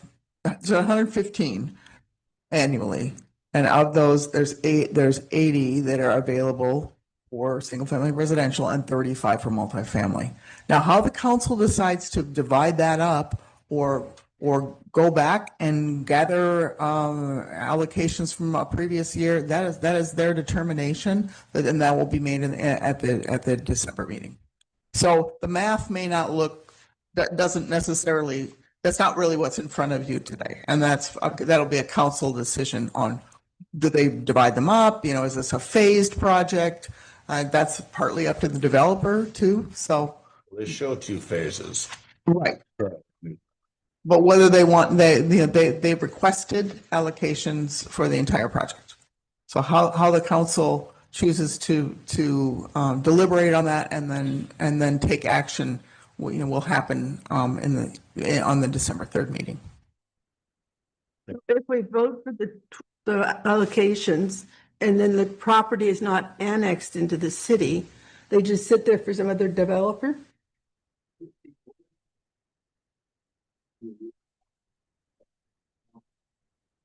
Specifically identify the final entitlement for the residential development, receiving the award of allocations, and that the resolution state the allocations awarded will automatically expire, be of no further force or effect if the final entitlement for the residential development receiving the award of allocations is not approved by the city or other applicable agency by a specified date, which shall be 12 months, or if annexation is required, 24 months after the date of the award of the allocations, entitlement deadline, and state the allocations awarded will automatically expire and be of no further force or effect if the construction of all outside improvements for the residential development receiving the award of allocations, including without limitation, utilities and construction and utilities of streets, is not completed by a specified date, which date shall be 48 months after the date of the award of the allocations by the city council.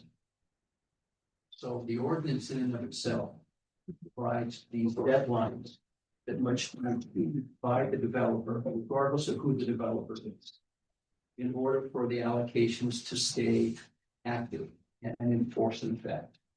If they don't satisfy the developer does not satisfy these time periods as set forth in the ordinance, then by the construction deadline, then the allocation automatically expires.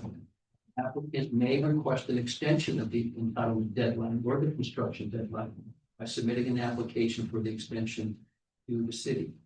In order to grant an extension request, the city council must find that the failure of the applicant to obtain approval of the final entitlement on or before the last day of the entitlement deadline or complete the offsite improvements on or before the last date of the construction deadline was beyond the reasonable control of the applicant. Thank you. The ordinance itself identifies deadlines that must be satisfied, whoever the applicant. And candidly, that's why those deadlines were placed in the ordinance. So to eliminate that opportunity just to let the allocations fall. Yeah. Okay.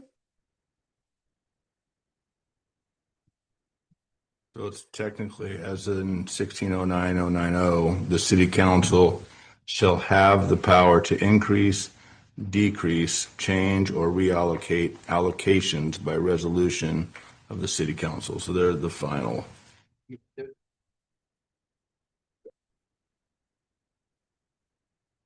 Okay, we're in discussion. Any other commission discussion or questions? All right, then I think it's time to close the public hearing. Any commission discussions? Hearing none. Okay, I'm going to close the public hearing. And entertain a motion that staff recommend. Pardon me. Entertain a motion that the planning commission recommend that the city council approve environmental determination that the award of housing units is not a project under the CEQA Act pursuant to CEQA guideline. Entertain a motion for that action. That the environmental determination for the housing unit is not a project under California Environmental Quality Act. We have a motion. Do I have a second?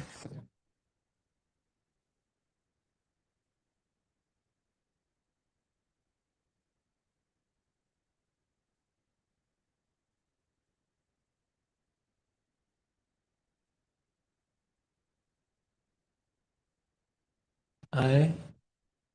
You take a roll call vote, please.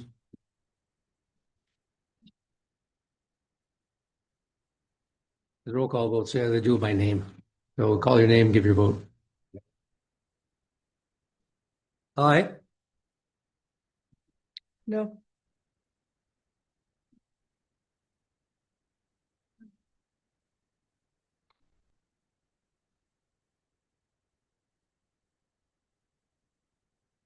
Aye.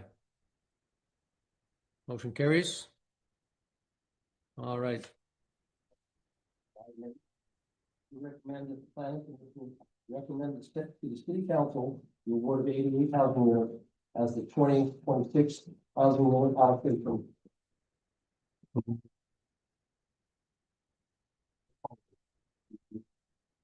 Application on 29.65 acres to develop single-family residential lots for custom home construction for a total of 88 single-family residential housing units.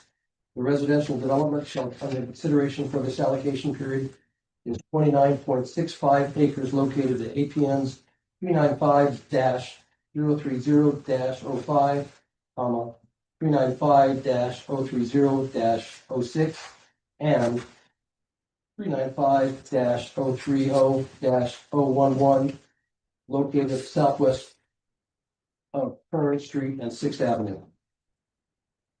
We have a motion. Do we have a second? Motion dies for lack of a second. I move we adopt resolution number 2025-06, recommending to the city council the annual award of allocations of housing units.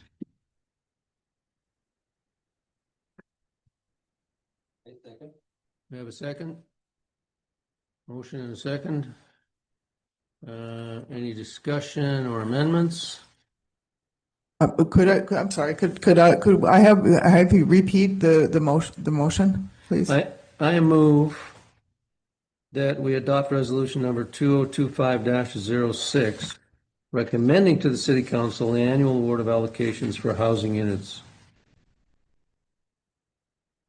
Thank you. There was a second. We have a motion and a second. Any discussion or amendments? I don't see this under the recommended action by planning commission. Where is it? Where are you seeing that?